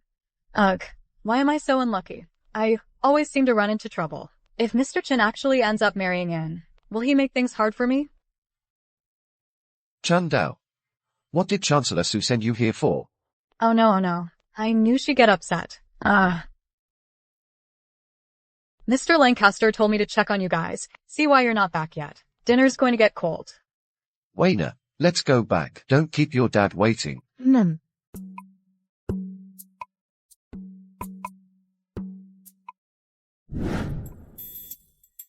Mr. Lancaster, Miss and Mr. Chin are back. You brat, acting all lovey-dovey, right in front of us. Am I invisible here? All right. Hurry up and eat. The food's getting cold.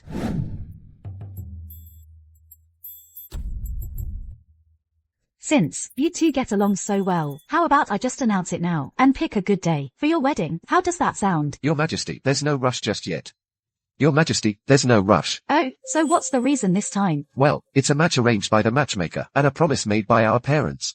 I'd like to take Wana home first, properly introduce her to my mother, even though she's met her before, but getting married is a different story. That makes sense. No matter what, the bride still needs to meet the in-laws. Your mother raised you all these years. It wasn't easy. She deserves to meet such a wonderful girl like Wana. Mom, how am I not beautiful? All right. As soon as you're done with those trade negotiations, I'll allow you a trip home. Thank you, Your Majesty. Speaking of those trade deals, they've decided to export lamb to us. This is a big diplomatic move. I've decided to allocate 5,000 in military funds for you as your startup capital. Your Majesty, please don't. Oh, why not? Do you think it's not enough? Your Majesty, the thing is, a weak nation has no leverage in diplomacy. Right now, our relationship with the Tartar tribe is pretty good, but what about 10, 20 years down the line? If someday they see our military is weak and our weapons aren't up to par, they'll come after the Central Plains again. By then, we'll lose our say on pricing. And if the military funds get cut right now, morale among our soldiers will drop sharply.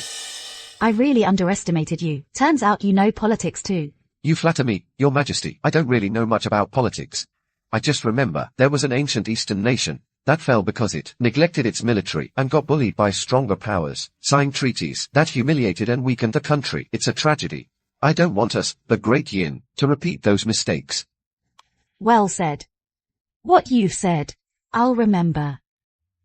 This kid isn't just responsible, he's got the nation in mind, understands people's struggles, and knows what keeps a country strong. Juana really did strike gold with him. When you finish your current work, go and come back soon. By the way, when you have time, help me check on Qian Yuan's records at the bank. Is there something in particular you mean, Your Majesty? No, no particular reason. This initial trade proposal is finally settled. I'm exhausted. So tired. That's how it should be when you're working. Comfort, that's for the dead. A couple days ago, the batter envoy came to pre-order your hot pot base mix. They said, your base mix is super popular over there. We could actually score a big order. For Uncle Wong. For Uncle Wong. Yeah, that's really how it is.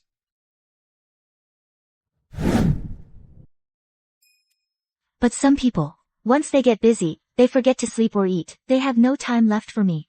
Even the last time I ate date cakes with Chloe, you were still balancing accounts with someone else.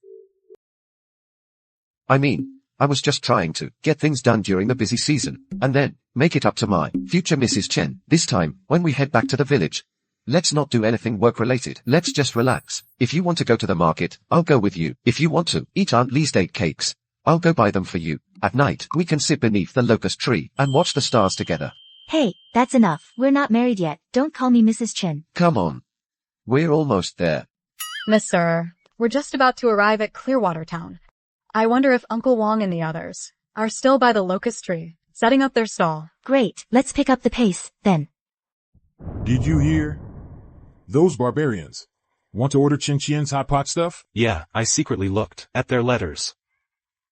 Chen Qian, huh? Chen Qian, if you won't let me have it easy, then you're not getting it easy either. You, take some men and wait by Black Pine Forest, outside Clearwater County. That's the main route to the grasslands they'll be taking. When they pass through, stop their convoy for me. Burn up all their hot base mixes. Remember, don't hold back. Teach that kid a lesson, and make sure you do it clean. Don't leave behind anything that could tie it to the Qian family. Understood. I'll make sure it's done clean. Mom. Victor. Why are you back so soon? I was just missing you, so I came home to see you. Oh gosh. Are my old eyes playing tricks on me? Jody's here too. Come on, come in. Hurry up, get inside. Auntie, I brought this fabric from the capital. It's perfect for making clothes. See if you like it. You really didn't have to go to all that trouble. An old lady like me doesn't have any use for this. Jody, take it back with you, okay? Mom, it's just a little token from me. Please, keep it. All right. Then I'll accept it. Jody, you're so thoughtful. Much better than this troublemaker. Brother, you're finally home. With you two looking like that, should I start calling her my sister-in-law? Victor, big bro, sister-in-law, does that mean you can teach us how to make the hot pot base now? I already learned how to prep the chilies. Look at you. You sure know how to change your tune fast. But Victor, you didn't play fair. Coming home without letting us know first. We could have gotten everything ready. I just wanted to surprise everyone. I actually have some exciting news. The Southern Prairie Tribe has decided to start trading with us. Every month, we'll get 1,000 pounds of hot pot base ingredients. That's awesome. This is huge news. We were just stressing about franchise expansion, and now it's all sorted out. Such a big deal. I better go tell everyone. And there's one more piece of good news. Jody and I are getting married. Juana and I are getting married. Oh my gosh. Shiana, are you serious? Of course I'm serious, Mom. This time I brought Juana back, so she could officially meet you. That's wonderful. I'm finally going to have a sister-in-law. This is a huge deal. I have to let the whole neighborhood know. Mom, I used to mess up a lot before. But from now on, I'll make sure you live a good life. All right. Juana is a really thoughtful girl. And Shiana can be pretty blunt sometimes. If there's ever anything he does that's out of line, please be patient with him. If you ever feel mistreated, come back and tell me. I'll stand up for you. Don't worry, Auntie, Qin Qian is really impressive. In the city, he's super capable. Almost like 3 people in one. Even His Majesty says he's really smart. That's great, that's great. Mom, it's getting late. Let's head inside. Come on, let's go home. Let's go, let's go. Let's head home, Dad. Old Blue, this is the first big delivery from the prairie. There cannot be any mistakes, okay? Got it, got it. Stop right there. Old Wang, leave the truck. Spare your lives. Let me tell you, this shipment belongs to Qin Qian. Try touching it if you dare. Qin Qian, we're here to rob Qin Qian's shipment. Let him know what happens when you go up against our boss.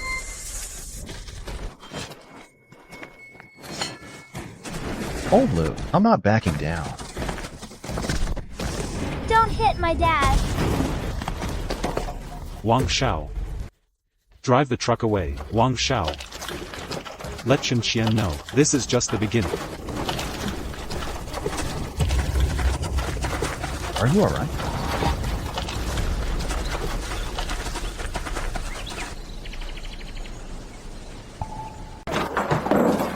Qin Qian, my brother.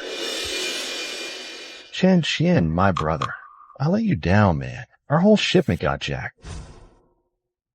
Losing the goods isn't a big deal. Is everyone alright? Did anybody get hurt? Did Qianzhong lay a hand on you? We're okay, mostly. Except for Old Luke. Got slammed on the shoulder with a knife handle. Wang Xiao tried to protect the shipment. Qianzhong kicked him right in the back. He even busted his head on the curb. Take a look. Qianzhong. Him again. You've messed with me over and over, and I let it go every time. But this time, I'm gonna end you. Qin Qian, calm down. Don't fall for his tricks. Relax. I've got a plan this time. Qin He, go get her go. Have him pull the transaction records for the main bank from the past few months. Okay, I'm on it. Ergo mentioned before, he's got a separate verification log. Even if they wanted to change the records, there's no way. Qin Qian, my brother. Look at this. When Qianzhong was moving the goods, I tore this cloth off his wagon. It still has his family mark printed right here. It'll definitely prove what happened. Wana, write a letter to the capital. Tell Chancellor Su to keep a close eye on Qian Yuan.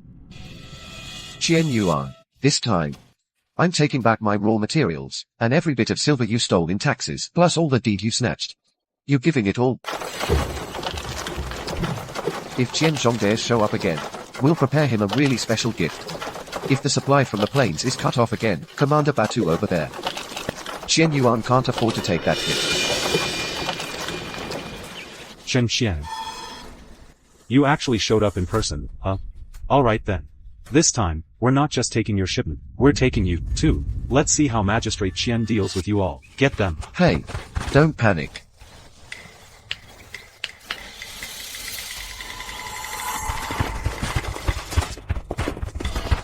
Don't move.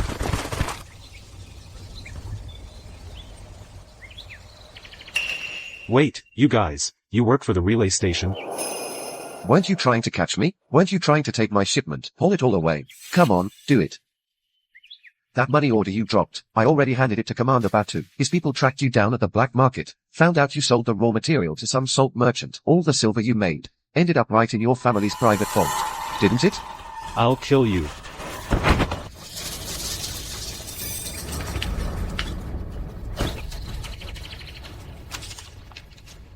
Dumping raw stock on the black market, made a hefty sum from the deal. Make sure there's no trace left.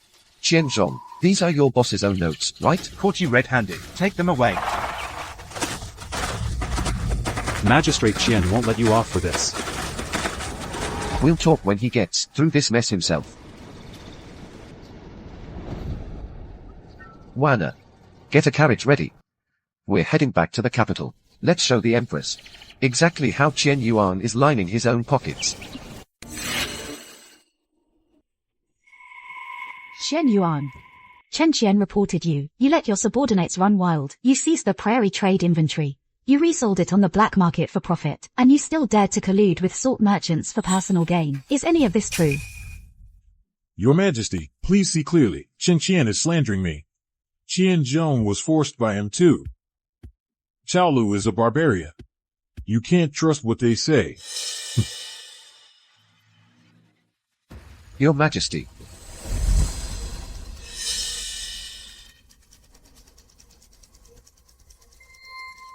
The inventory Qianzhong stole was already taken back by the prairie warriors on the black market. Qianzhong's signature is on the accounting ledger. That drawing above is a map drawn by villagers from Qingxi County. Qian Yuan had the county magistrate seize villagers' land, built an inn there, and every month collected 50 taels of silver as tribute. The bank records back this up. The villagers' testimony makes the evidence even stronger. Your Majesty. This cloth matches exactly the ones on carriages from the Qian estate. Commander Batu said, if the Great Yin can't even protect traded goods, the prairie might reconsider diplomatic relations. After all, we have no interest in dealing with corrupt officials lining their own pockets. Your Majesty, I've found that Qian Yuan has 50,000 taels of silver hidden in his private treasury. Of that, 3,000 taels are payment from landlord Li for a deed. Another 2,000 taels came from black market deals over trade inventory. Your Majesty, please spare me. Your Majesty, I was momentarily blinded by greed. I know I did wrong. Blinded by greed. You abused your power for personal gain, bullied the people, and damaged our diplomatic ties. You think a single excuse can ever cover all this over? Deliver my orders. The Qian family estate will be seized and exiled. All assets confiscated for disaster relief. Qianzhong receives 50 lashes and is exiled to the northern frontier. Landlord Li and the county magistrate will be taken into custody too. They will be punished strictly. Yes. Your Majesty.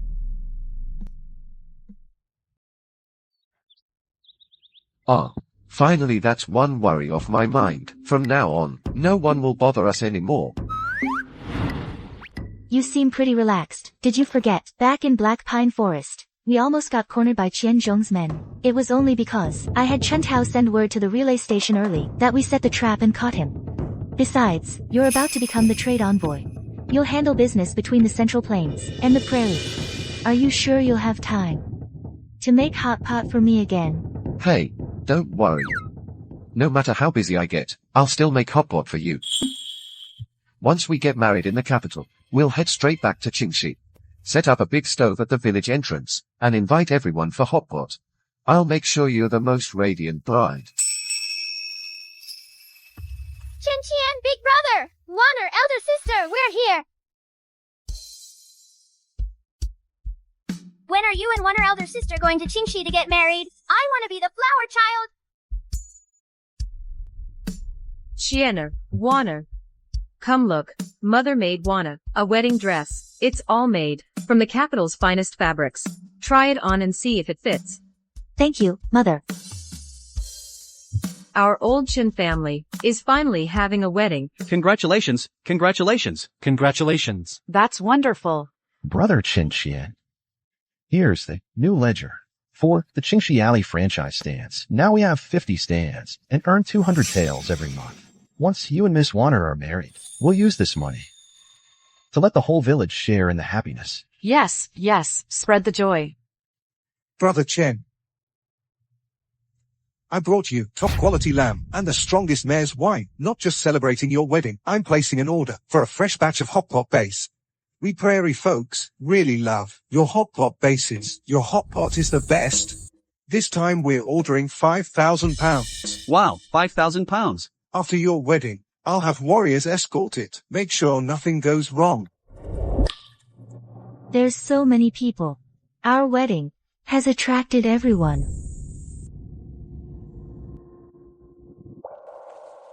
Thank you, everyone, for coming to celebrate. I've got an announcement to make. Wana and I are getting married in a few days. Everyone will be invited for hot pot. Great, that's wonderful. Hot pot for everyone. Congratulations. Wishing you happiness and lots of children.